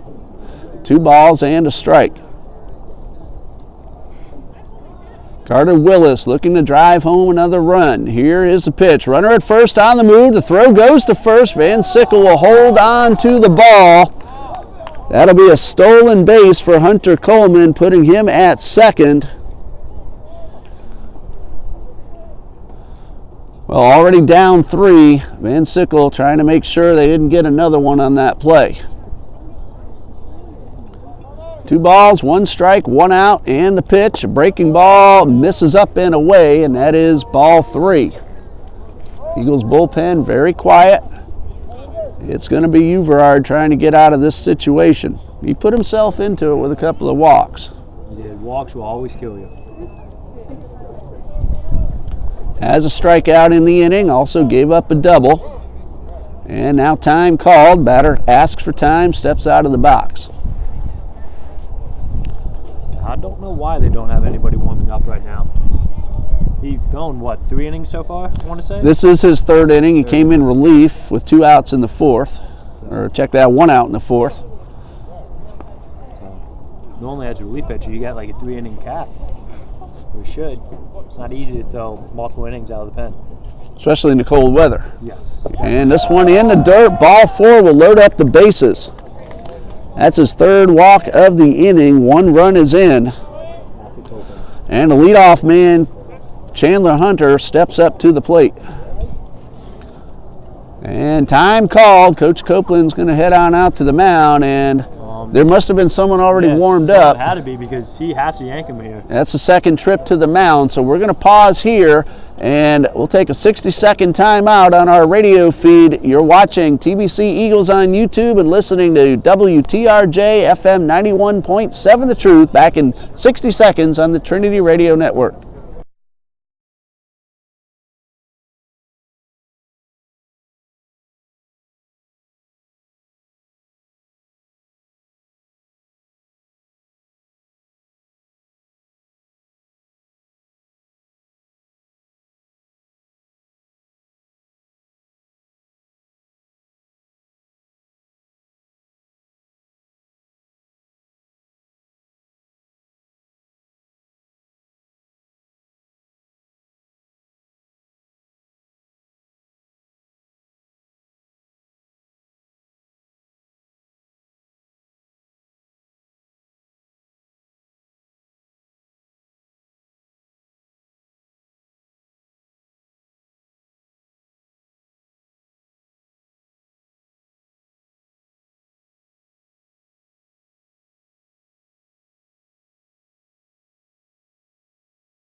Jordan Broden will take over on the mound, the senior from here in Jacksonville, in relief of Carson Uverad, who had a really good outing up until this 6th inning, and he kind of lost the strike zone.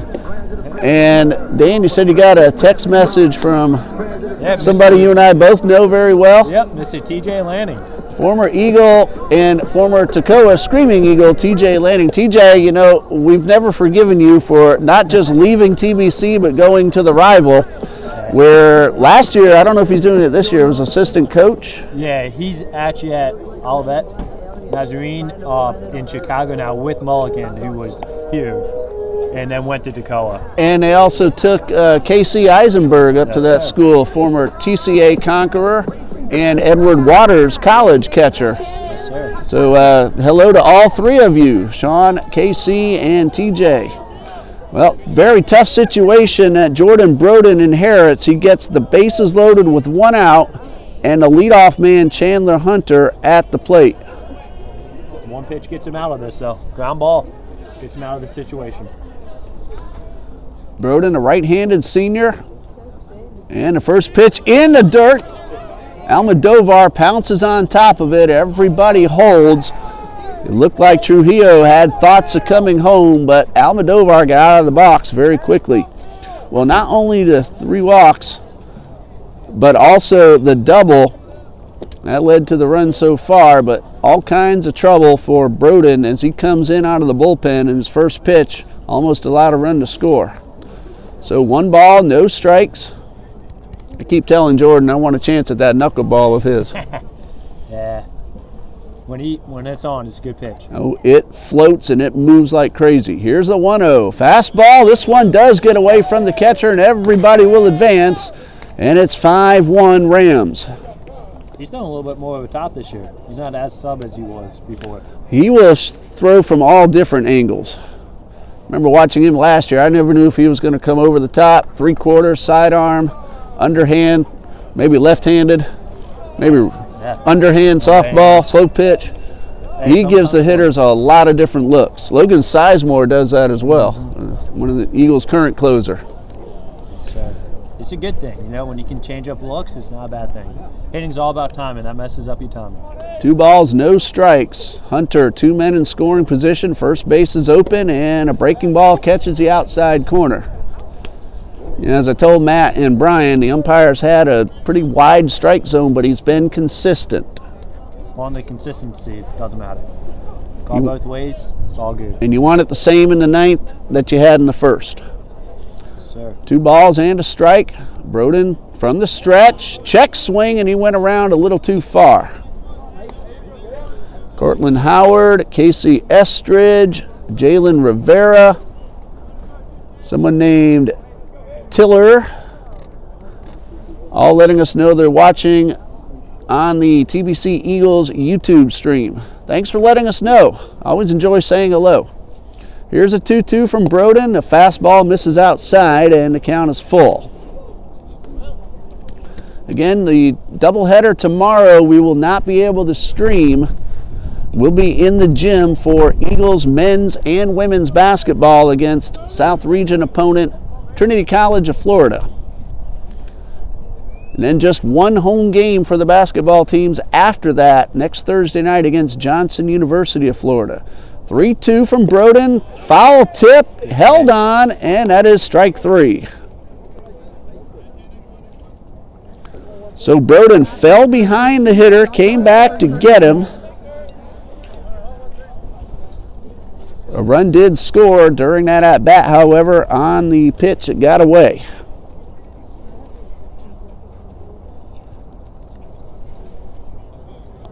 So 2 outs, runners at 2nd and 3rd. Here's the catcher, Joshua Hernandez. He's driven in a couple of runs, one of those on a homer. Last time up, an RBI ground ball to the shortstop. Broden from the stretch, first pitch. There's that knuckleball, but it missed low.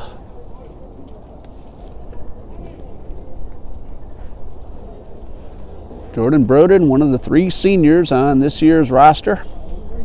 Dan, you were a part of the first graduating class to play all 4 years for TBC Eagles baseball. It was fun. It was fun 4 years. I think Matt was with you and John Shiver. Brian graduated last year. He was the only senior. High fly ball, shallow center field. Amlong giving chase. That's down for a hit. 2 runs are going to score, and the Rams lead now. Hernandez, RBIs 3 and 4 on the night. That stinks when you actually make a good pitch and just finds a hole like that. The pitcher that stinks, that's awesome as a hitter. Looked like he got it a little bit off the fist as well. It did not make contact at all, and that can fool the outfielder because the trajectory of it looks like it's going deeper, and Amlong, playing the hitter deep, did all he could, but it was just out of his reach. Those runs go to Carson out to the shortstop. Nothing out of 2. 4 RBIs driven in by Joshua Hernandez. Close the book on you, Verard. Here is the pitch, and this one is on the inside corner for a strike. Coleman and Willis both scored. Here's a 1-1 from Broden. Curveball, good pitch on the inside corner. That curveball working for him tonight. Again, that base hit, not hit hard at all. Got to be frustrating for the pitcher. He made a good pitch, like you said. Nothing worse as a pitcher than beating the batter and he still gets hit. Here's a 1-2. High fly ball, well hit towards left field. Amlog has plenty of room, and he's there to make the catch, and that ends the inning. However, for the Rams, 4 runs score, and of the 6 with Coumbia International leading 7-1.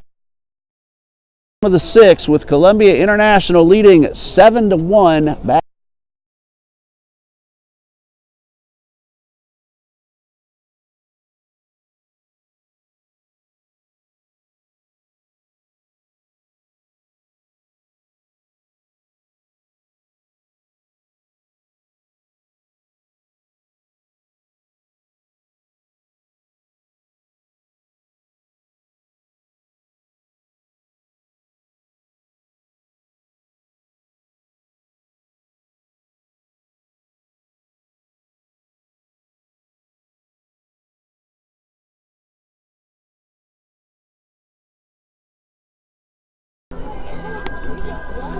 Well, the Rams just got 4 runs in the top of the 6th and now lead 7-1, and due up in the bottom half, the top of the order, Amlong, Hudson, and Owens. We're talking with Dan Richard, a TBC Eagle, graduated a couple of years ago, did some coaching last year, and is back here at Trinity in a different capacity. He's now the middle school head coach of the Trinity Christian Academy Conquerors. Also doing some substitute teaching for us. I know we all appreciate having you available to do that because we all need a break sometimes. Yes, sir. You know, we get sick. The kids, you know, they see teachers. Sometimes it seems like they don't realize that we're humans. We get sick. Things happen at the house that we have to take care of, and sometimes, you know, we need you to fill in for us. Yes, sir. Happy to do it. Here's Christian Amlong, has gone down on strikes twice. Justin Parrish's first pitch has popped up and out of play. Justin Parrish has gone 5 innings, allowed just a couple of hits, and he has struck out 8. 2 walks, actually 2 hits, so I did have that correct, and 1 run. And this one is a breaking ball on the outside corner, and Justin has worked very quickly all night. Yes, he got a good pace going. He's coming right after you. That's what I like about this kid right now. He's mowing them down. The 0-2 to Amlong, and this one misses outside. And 1 ball, 2 strikes. This is his 3rd time through the lineup, right? 3rd time through. Kai Hudson, the on-deck hitter, you just saw him track down the ball. Check swing, and it looks like he held up in time.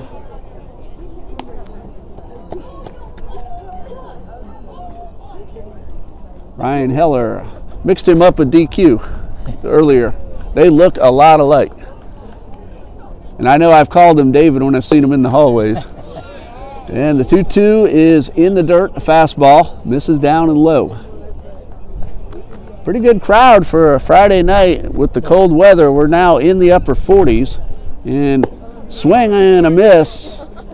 And that is strikeout number 9 for Justin Parris. Supposed to be in the 30s, close to freezing temperatures overnight tonight. Fun stuff. Much as I love baseball, it kind of makes me glad we'll be in the gym tomorrow. Kai Hudson has also gone down on strikes both times. Justin Parrish has looked really sharp. This is his 2nd start of the season. He beat Weber International last weekend. Not an easy thing to do. Now, Weber's a solid team. Weber's a good team. They normally ranked NAIA team. Of course, they're part of the Sun Conference. This was top-notch NAIA team in the country. There's a swing and a foul back to even the count at 1-1. Of course, you know all about that Sun Conference because you had to face them a lot. There aren't many NCCAA teams in the Southeast for TBC to play, so it's a brutal schedule. But it gets them ready, and they usually do a very good job at the end of the season and in the tournament. So that Sun Conference is no joke.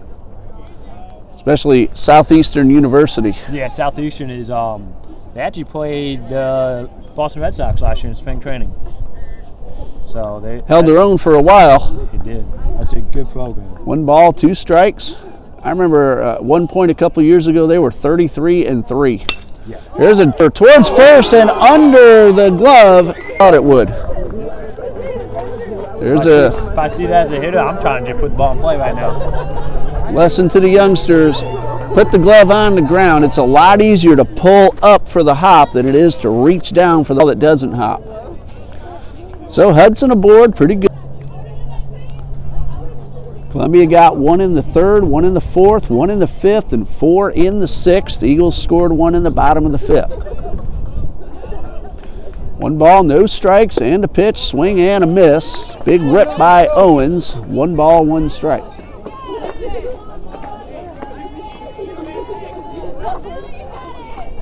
Kai Hudson at first base, reached down his total from last, allowed just 1 run to Weber. That's a good outing. That's a good outing. Definitely first outing of the year. That's a good job. He's been very sharp here tonight.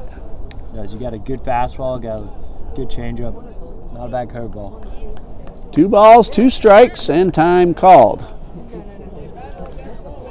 Jacob Burr will be on the mound tomorrow. Jacob, in his sophomore year, one of the best in the entire NCCAA in his freshman year last year. So he had a good year last year. Here's a 2-2, and this one called outside corner.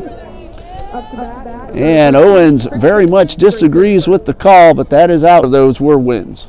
It's a good stretch right there.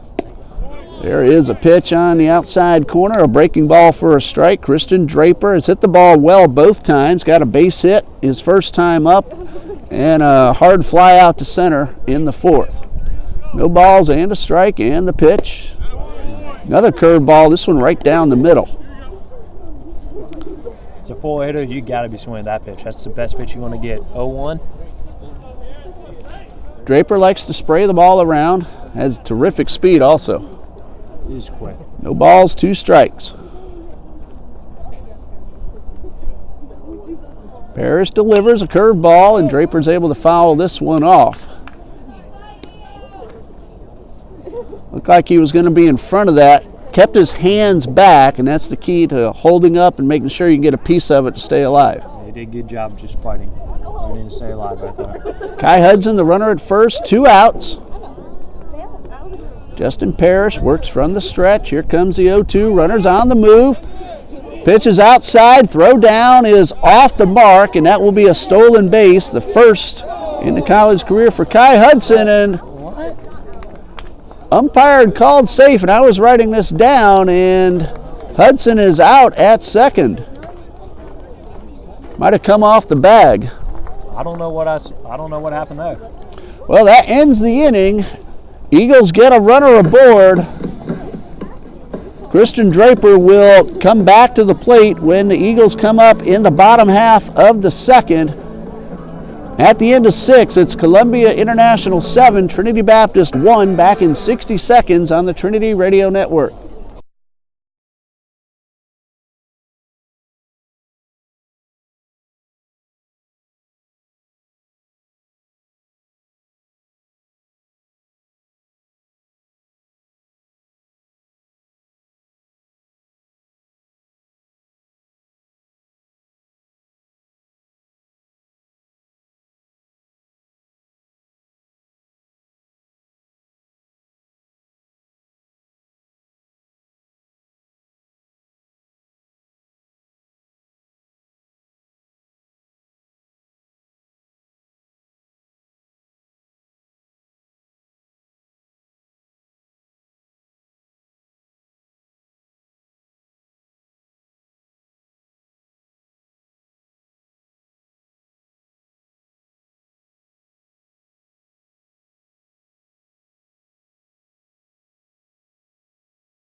Top of the 7th, and Coumbia leads it 7-1.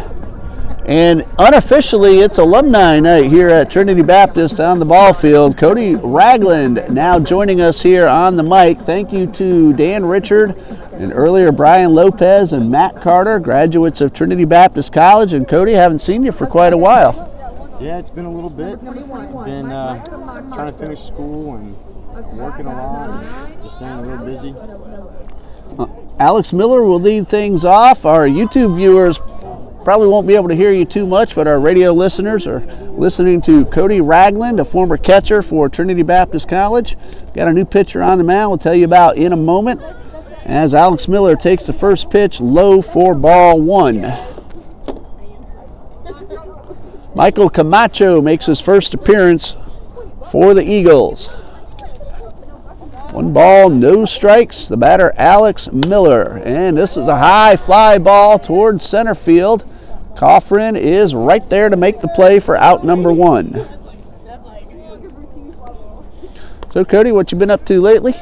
Like I said, going to UNF, finishing up my engineering degree this semester and getting ready to UNF, my son Dean, who knew Chad pretty well. Yes, sir. He's about to transfer over to UNF in the fall. He's at St. John's River State College right now. All right. It's a good school. I like the college. It's a good place to be. Of course, that's where I graduated too. There's a curved ball by Camacho in there for a strike. 1 out. Both the Dean's parents, graduates of UNF, were both Ospreys, as well as a couple of his uncles. One on my side, one on her side. All right. So it's in the family, UNF Ospreys. Their softball team starts tomorrow. Here's the 0-1, and this one is on the corner for strike 2.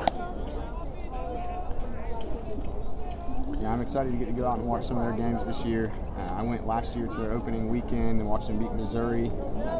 They played some really good baseball last year, beat University of Florida in their first week. They've got a good squad. I hope they can do what they did last year again this year. And 3 pitches, 3 strikes, a fastball right down the middle, and that was a hard fastball from Michael Camacho. That's out number 2. His first strikeout. Of course, this is his first inning EAF, and he was pumped to get that K. Well, 2 outs, bases empty. Jake Lewis, the hitter, has an RBI double, 1 for 2 officially. Was also hit by a pitch his first time up. Called out on strikes his last time, and the pitch swung on and missed. A good curveball, and Camacho with the heat. 1 pitch earlier, good slow curve that time. Yeah, he's mixing it up. Looks like the pitch calling's coming in quick, getting there, and the right pitches are being called at the right time now. Michael is a sophomore from Port St. Lucie, Florida. Also plays 3 of the 4 infield positions. And this fastball, I got to do it at least once a game, just a bit outside. Yeah, as a catcher, I appreciate mixing up the pitch calling and going different sequences throughout the game, and starting with curveball, starting off speed. It's definitely throws the hitters off a little bit, and when you get to mix it up enough. The 1-1 swung on and missed, and there's another good hard fastball. Cody, what's Chad been up to? Good young man. He was in my wife's class at Stanton College Prep as a freshman. Then he came over here. I didn't get him in my class, but I got to know him pretty well in his 3 years here at Trinity Christian Academy. Played at FSCJ. What's he up to now? Chad transferred up to Delta State University to Division II in Cleveland, Mississippi. Well deserved, because he can hit, he can pitch, he can run, and he's a Gold Glove caliber center fielder.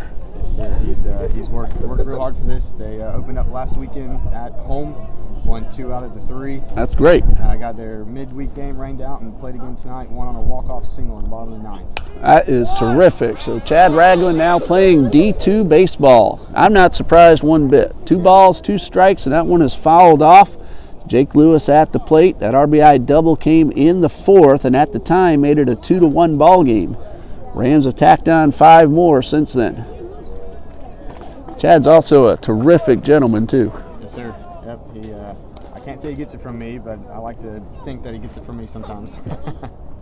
Well, tell him we all said hello. I sure will. 2 balls, 2 strikes, and the pitch from Camacho. A little Pedro Strop action. The fastball that got the batter to Trinity Radio Network.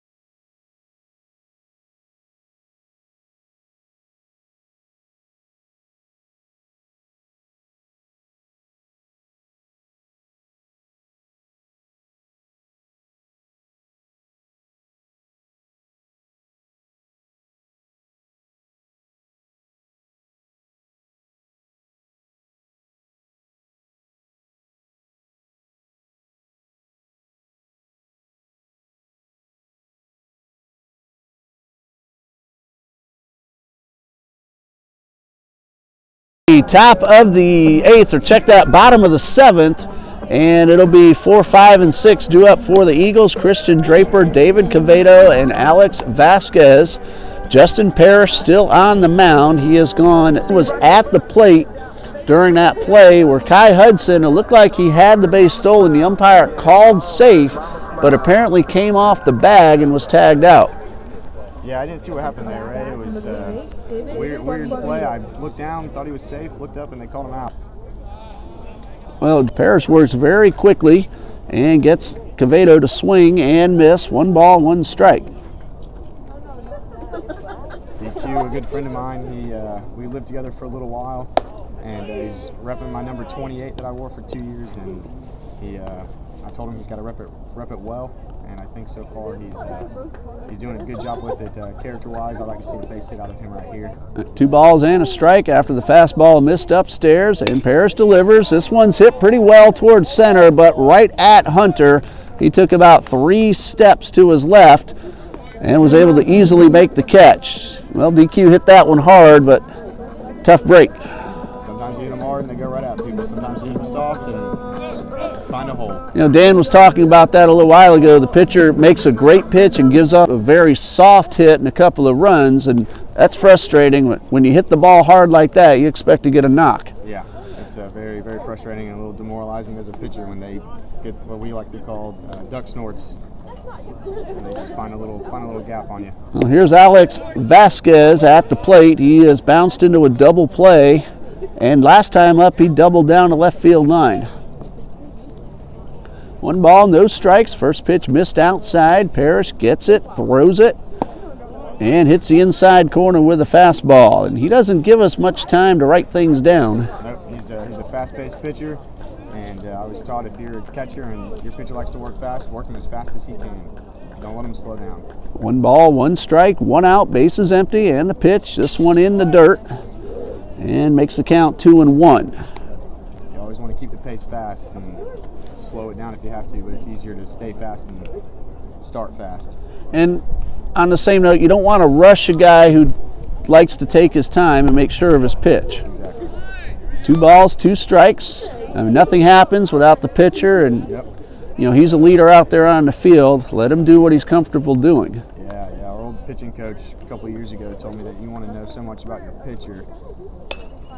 This one is fouled straight back, a good fastball in on the fist of Vasquez. You want to get to know your pitcher so well that you know what kind of pillow they sleep on at night as a catcher. And that was my goal as a catcher. I got to know him. I stayed with him. I talked to him. We talked, texted all the time so I could get to really know him personally. Here's a 2-2 and a good swing by Vasquez to make contact. And catcher's interference is now being called, and that's going to put Vasquez at first base. So catcher's interference also goes down as an error on the catcher. So Vasquez is aboard with 1 out, and the first baseman, Will Van Sickle, at the plate. Fun fact about Will's older brother, Dan Van Sickle, he was a senior when I was a freshman in high school. And we got to play ball together for a year. Great family. First pitch misses down low. Of course, Ben also on the team here. Yep. Going to see a lot of him on the mound again this season. Yeah. 2 sophomores from here in Jacksonville. Here's the 1-0, and a fastball right on the corner. He's at a wide strike zone, but he has given both pitchers both sides of the plate. Yeah, I heard you guys talking about him being consistent earlier. 1 ball, 1 strike, runner at first, 1 out, and the pitch. And this one's right down the middle for strike 2. Sammy Coffrin on deck. He'd be followed by Jordan Almodovar. Vasquez aboard on the catcher's interference, has a good lead, and the pitch swung on and missed in the dirt, but blocked. Van Sickle could not go to first because of the runner, and that is strikeout number 11 for Justin Parrish. I've run out of room in my strikeout box. That's not good for a home team scorekeeper. Sammy Coffrin at the plate, got himself an RBI single his last time up. Here's the first pitch, hard chopper towards third, nice backhanded play, and the throw to first is in time. Was he on the bag? Yes, he was. So good plays at both ends. The first baseman, Alex Miller, made the stretch, held the foot, and a good backhanded play by Buddy Bleasdale to get to the ball in the first place. So an error on the catcher on the interference, but a runner stranded, and after 7, it's 7-1 Columbia International. Back in 60 seconds on the Trinity Radio Network.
Top of the 8th coming up. The Rams have the bottom third of the batting order. Cody Trujillo, Hunter Coleman, and Carter Willis. And Cody, I recounted the strikeout total for Justin Parrish. It's at 12, so I miscounted a little while ago. 12 strikeouts for Parrish through 7 innings. Michael Camacho came in last inning and got 2 punch-outs, and he's back out there to start off the top of the 8th. Camacho will face Cody Trujillo first. Trujillo called out on strikes twice. Last time up, Savannah Kinsey letting us know they're watching the live feed on the YouTube channel. Sorry. Ray, I got a text message from a former teammate of mine, TJ Lanning, telling her hello and wishing TBC the best. Drop down for a base hit. Here's a runner around first on his way to second, and a leadoff double for Cody Trujillo. A ball right toward the center fielder can be tough to judge sometimes, and Coffrin had to come in and unable to make the play, and it got past him. Yeah, that's a tough play to make as an outfielder. I didn't play much outfield, but I have seen plenty of those balls get misjudged. So his second 2-bagger of the night. Here's Hunter Coleman at the plate. He walked and scored his last time. And remember, tomorrow we will not be streaming. We'll be in the gym doing the women's and the men's basketball games. Here's the 0-1.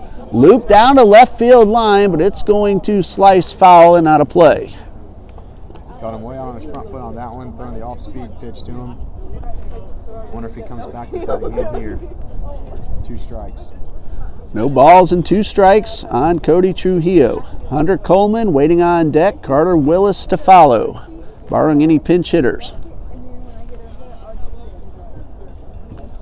So Camacho well ahead in the count. No balls, 2 strikes. The wind has died down. It's still blowing, but not nearly as it was a few minutes ago. Here is the pitch, and this one misses up and away. We're in the upper 40s now, and it's supposed to get even colder throughout the night. It is a cold one tonight. We got some visitors from South Carolina. Gentleman to our right, Cody, kind of laughing at us. I'm probably sure you weren't expecting this. There's a swing and a miss, strike 3, and that is number 3 for Michael Camacho. Got him with the off-speed pitch. Come back with a fastball after the second strike, missed high, and got him with the curveball. Well, one thing he's not doing is he's not giving the hitter the same look each pitch. Exactly. Changing speeds, rarely giving the same pitch 2 in a row. Yeah. Number 9 hitter Carter Willis at the plate. He has scored twice. Here's a fastball up and away. He has grounded to first, singled, and walked, and both times on he came around. 1 ball, no strikes. Has to be a little tough to grip the baseball with the cold fingers. Yeah, and usually when you're playing, your adrenaline's running just a little bit more. Sitting up in the stands, we get much colder. 1 ball, no strikes, and we're high up in these bleachers. We're about 10 feet off the ground. No back here to stop it either. 2 balls, no strikes. Camacho checks the runner, now delivers, swing and a miss, and that's probably the hardest pitch he's thrown tonight. That was a good pitch. Got him up a little bit. He knew he was wanting to swing, and he didn't throw it close enough to let him allow to hit it. So 1 out, 2 and 1.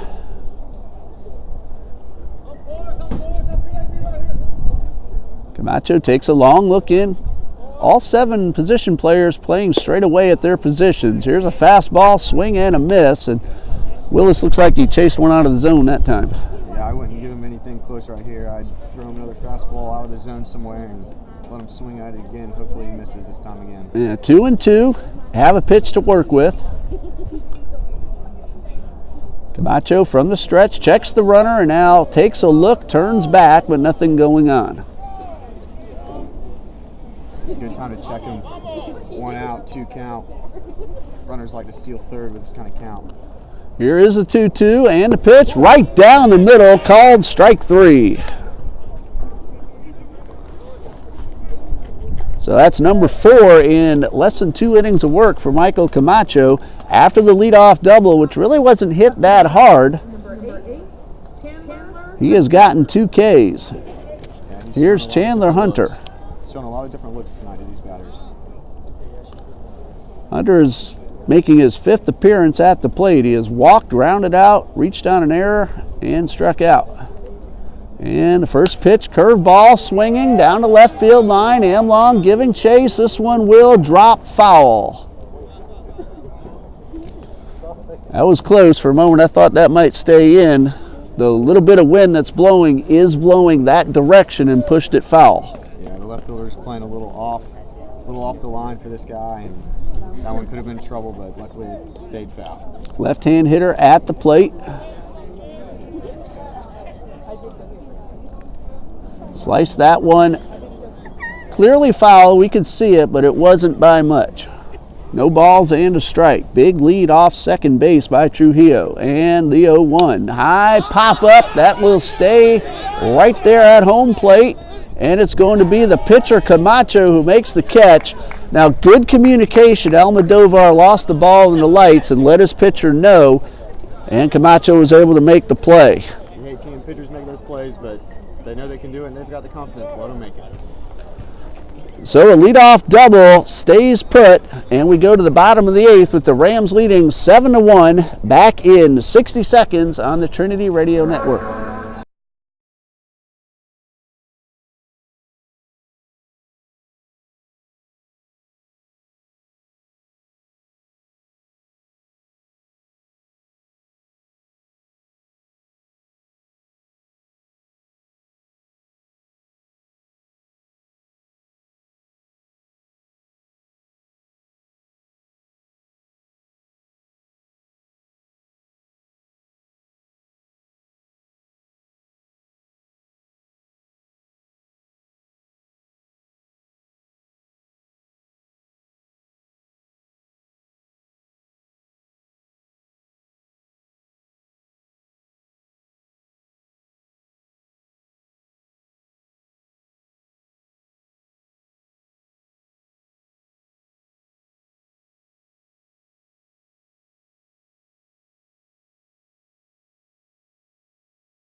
Jordan Almodovar, Kristen Amlong, and Kai Hudson are the scheduled hitters in the bottom of the 8th, but there's a new man in the on-deck circle.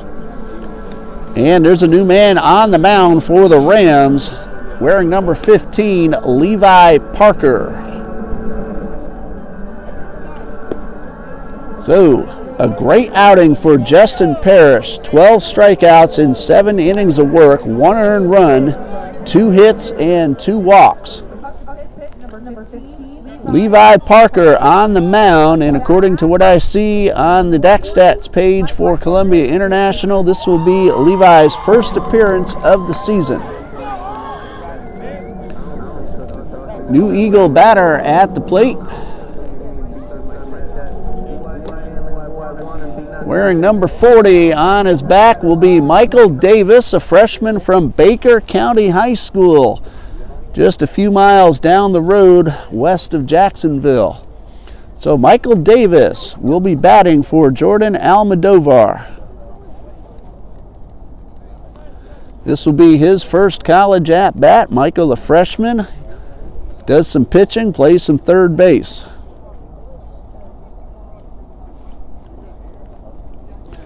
Thank you to all the TBC Eagle alumni who joined us here tonight. Cody Ragland, Dan Richard, Brian Lopez, and Matt Carter grabbing the mic on our radio feed. Here's a first pitch from Levi Parker and a good fastball right down the middle. Southpaw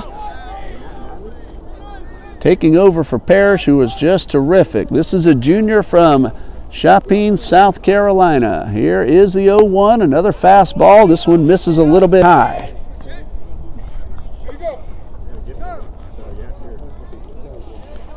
So Davis at the plate, Amlong in the on-deck circle. Here's the 1-1. And this one just a little bit outside. 2 balls, 1 strike.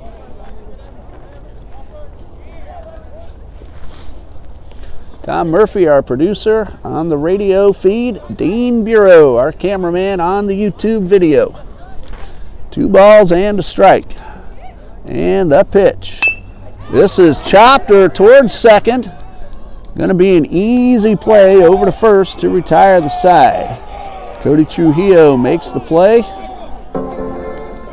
And there's 1 out.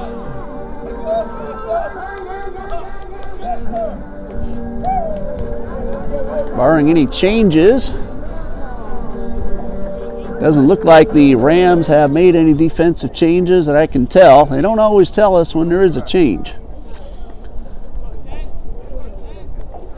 Here's Christian Amlong. He's had a tough night at the plate. 3 strikeouts. And the first pitch from Parker swung on and missed.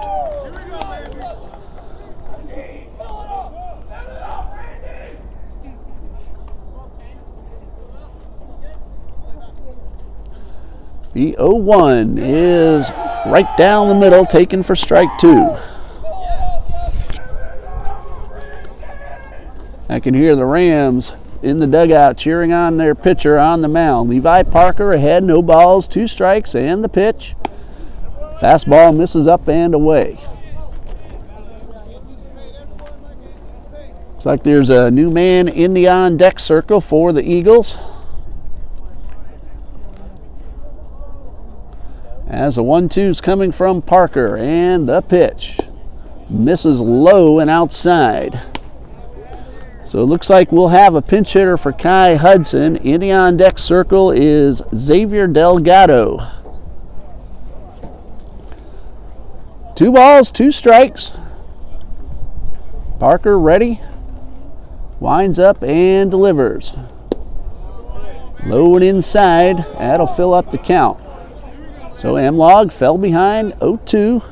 Has now worked the count full.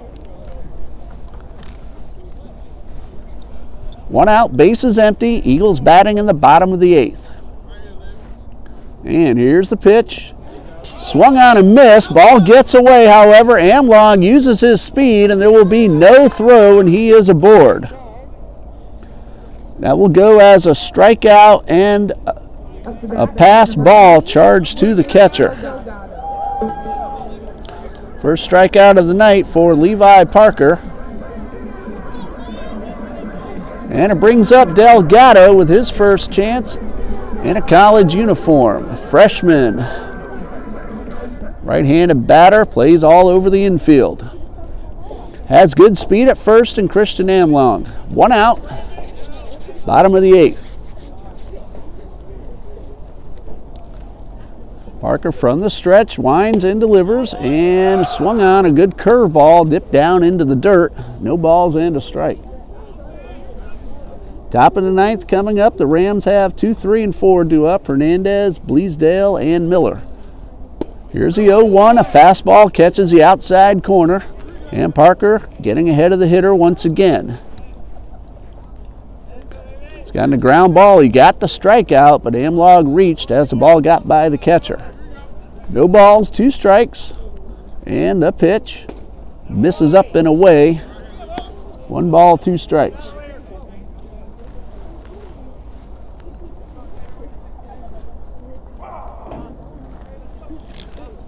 Long look in at the sign. Now here comes the 1-2, and this one is fouled off.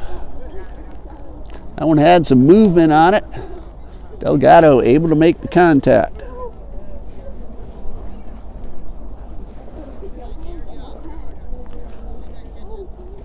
Delgado behind in the count, 1-2.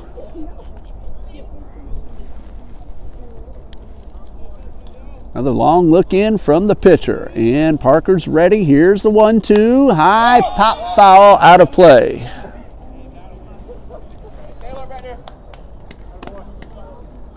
Levi from Chapin. Chapin High School. And according to his line on the roster page, did a little ball at USC Lancaster. So 1 ball, 2 strikes. Parker from the stretch and the pitch. Swung on and missed. That is strike 3. So 2 outs. And we're going to have a batter for Will Owens heading to the plate for TBC.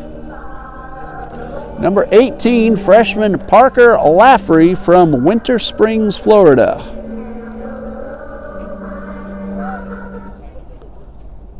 So Laffrey getting his first chance on the college field. Of course, we'll see if these 3 new players come out to the field or if the originals re-enter. Here's the pitch. This one is fouled off to the right side.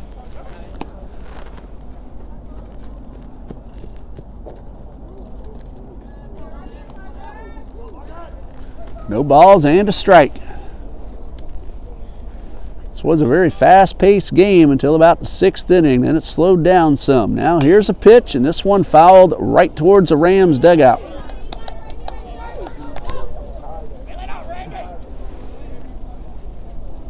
No balls, 2 strikes. Well, we told you about the Thomas University doubleheader on Tuesday. Next weekend, the Eagles are at Payne College on Friday and a doubleheader there at Payne on Saturday. Line drive. That's going to be in the left field for a base hit.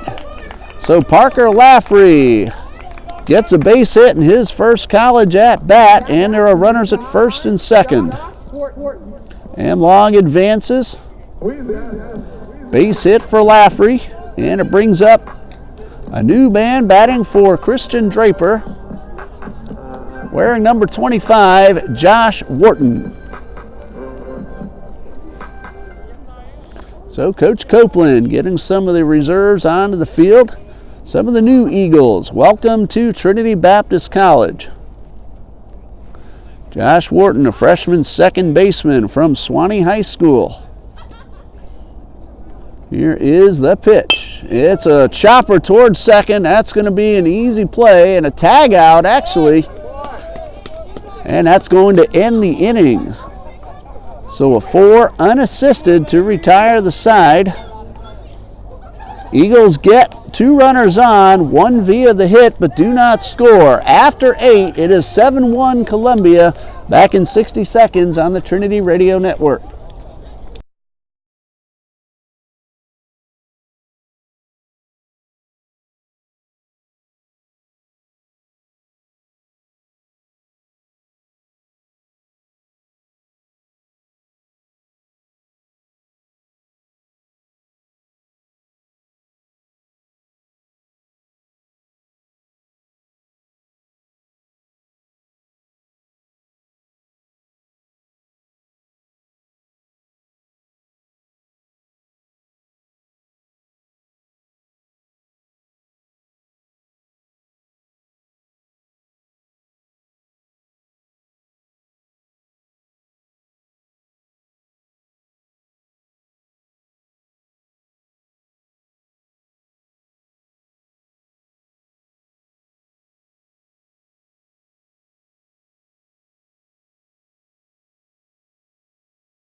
We go to the 9th, and Trinity Baptist will send a new man to the mound.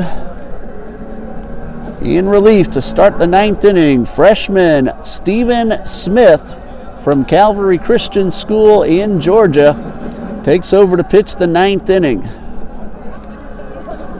Well, the Rams got 1 in the 3rd, 1 in the 4th, 1 in the 5th, and 4 in the 6th. Trinity Baptist scored 1 run in the 5th inning.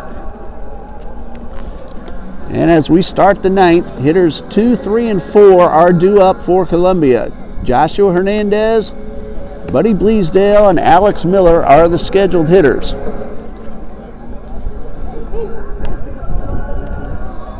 Looking around at the Eagles in the field, looks like the players who came to bat in the bottom of the 8th are staying on the field.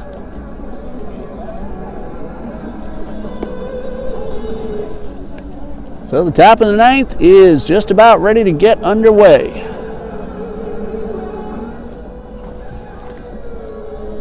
May have some new hitters coming up for the Rams as well, as I do see a new gentleman stepping up to the plate. Micah Sanders will be batting for Joshua Hernandez. Well, Hernandez started the scoring with the home run in the 2nd inning.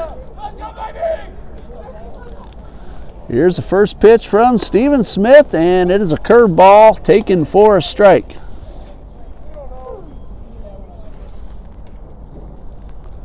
So Micah Sanders at the plate, Smith working quickly. And this one is a ball. Smith takes a look in at the sign. Time called, batter stepped out, no pitch.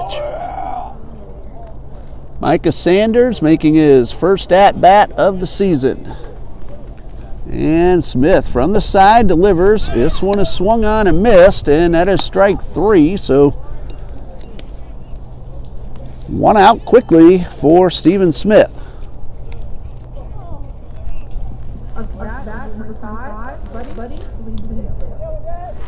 Bleasdale at the plate. He's hit the ball hard all night, but 0 for 3 plus a walk. Here is the first pitch, and there's another well-hit ball towards center. A line drive, and Coffrin is able to flag this one down. A few steps to his right, and that's out number 2. Well, Stephen Smith working quickly, gets 2 quick outs. And at the plate will be first baseman Alex Miller. He has walked, doubled, scored a run, also has a couple of flyouts to center. 2 outs, bases empty, top of the 9th, Rams lead 7-1. Time called. Looking ahead to the bottom of the 7th, the scheduled hitters are David Cavedo, Alex Vasquez, and Will Van Sickle. Smith winds and delivers, and this one is fouled away.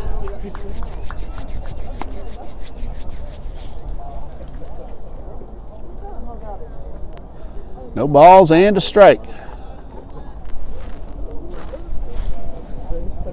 Stephen Smith is ready, and the pitch, this time he comes over the top and misses outside with a breaking ball. So we've seen him come over the top, we've seen him drop down from the side. As we said earlier with some of the TBC alumni, giving the hitter a different look can be a good advantage for the pitcher. Here's a 1-1, drops down from the side and misses outside with a fastball. 2-1.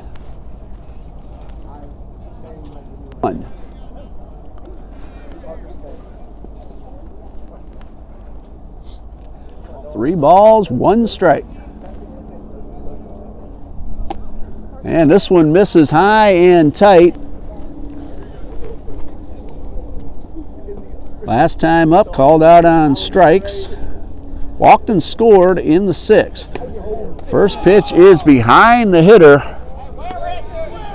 And that's 1 ball, no strikes.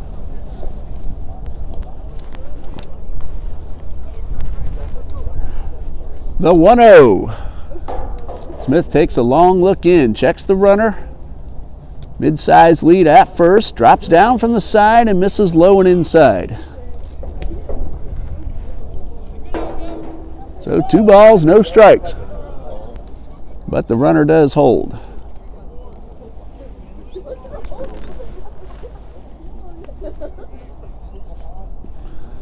Eagles had some changes, but Quevedo, Vasquez, and Van Sickle due up in the bottom half. 3 balls, no strikes, and the pitch. That's a strike called in the outside corner.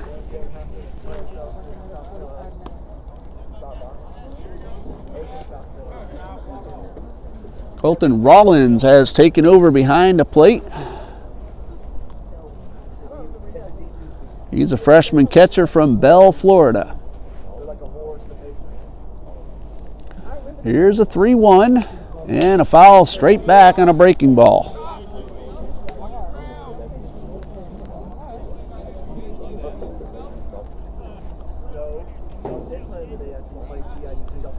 Three balls, 2 strikes. 2 outs, so the runner at first will be off. Van Sickle plays off the bag. There goes the runner. Swing and a miss at a curveball, and that is strike 3. So Smith gets 2 strikeouts in the inning.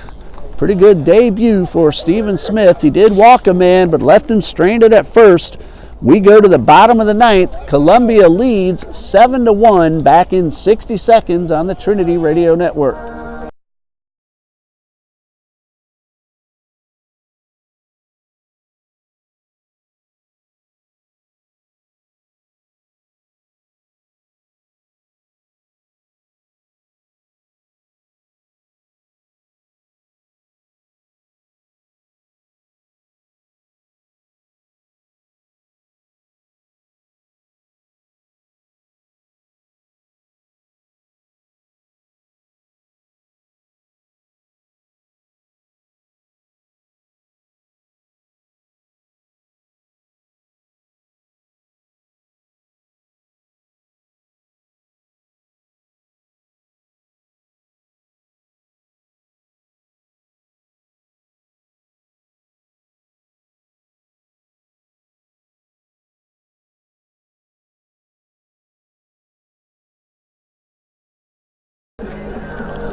Well, we go to the bottom of the 9th. Eagles trailing 7-1, but they will send Quevedo, Vasquez, and Van Sickle to the plate, barring any pinch hitters from Coach Copeland. Levi Parker on the mound for his 2nd inning of work. Allowed a couple of base runners in the 8th, but no runs. Here is his first pitch, and a fastball to Quevedo is in there for a strike. DQ lined out hard to center his last time up, but he's 0 for 3. Here's the 0-1 from Parker. Swing and a miss. No balls, 2 strikes. Parker, just like starter Justin Parrish, working very quickly, getting the ball, getting set, and making the pitch. Here's the 0-2 and a fastball outside corner, strike 3.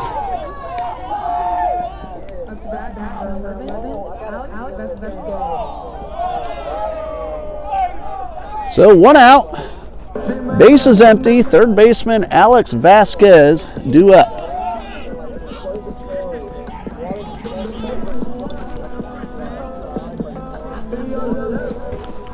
Levi Parker with the strikeout. His 1 ball, no strikes, and a fastball hits the outside corner for strike 1. The 1-1, Parker gets the ball and he's ready to pitch. And there's a chopper. Parker comes off the mound, fields, turns all the way around and makes a perfect throw for out number. Turn, reset, and make the throw, and he put it right on target. Last chance for the Eagles, Will Van Sickle at the plate. He has walked twice, scored a run. Last time up, down on strikes. Here is the pitch, and this is a fastball in the outside corner. No balls, 1 strike. I want to thank everybody for letting us know you're watching on the YouTube feed. Mentioned some of you, may not have gotten to everyone. I do apologize for that. Everyone listening on WTRJ and .com, Thank you for middle. Going to be a tough play, and it's off the glove and into the out. Got to it. Would have been a very tough play. That's a infield single high. Sammy had an RBI single in the 5th, 1 for 3. 1 ball, no strikes, and the pitch. This one fouled straight back. Good swing by Coffrin. Again, tomorrow afternoon, we're going to bring you live Trinity Baptist College women's and men's basketball. These 2 baseball teams will be on the field tomorrow, but we'll be in the gymnasium as conference play occurs and the season winds down. This pitch is low and inside. 2 balls, 1 strike to Sammy Coffrin.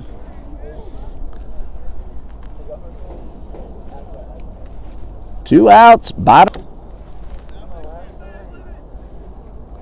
3 balls and a strike. Levi Parker is ready and delivers. Sammy, freshman Cole Bat pops this one up, an RBI opportunity. And here's the 0-1. Fastball taken for strike 2.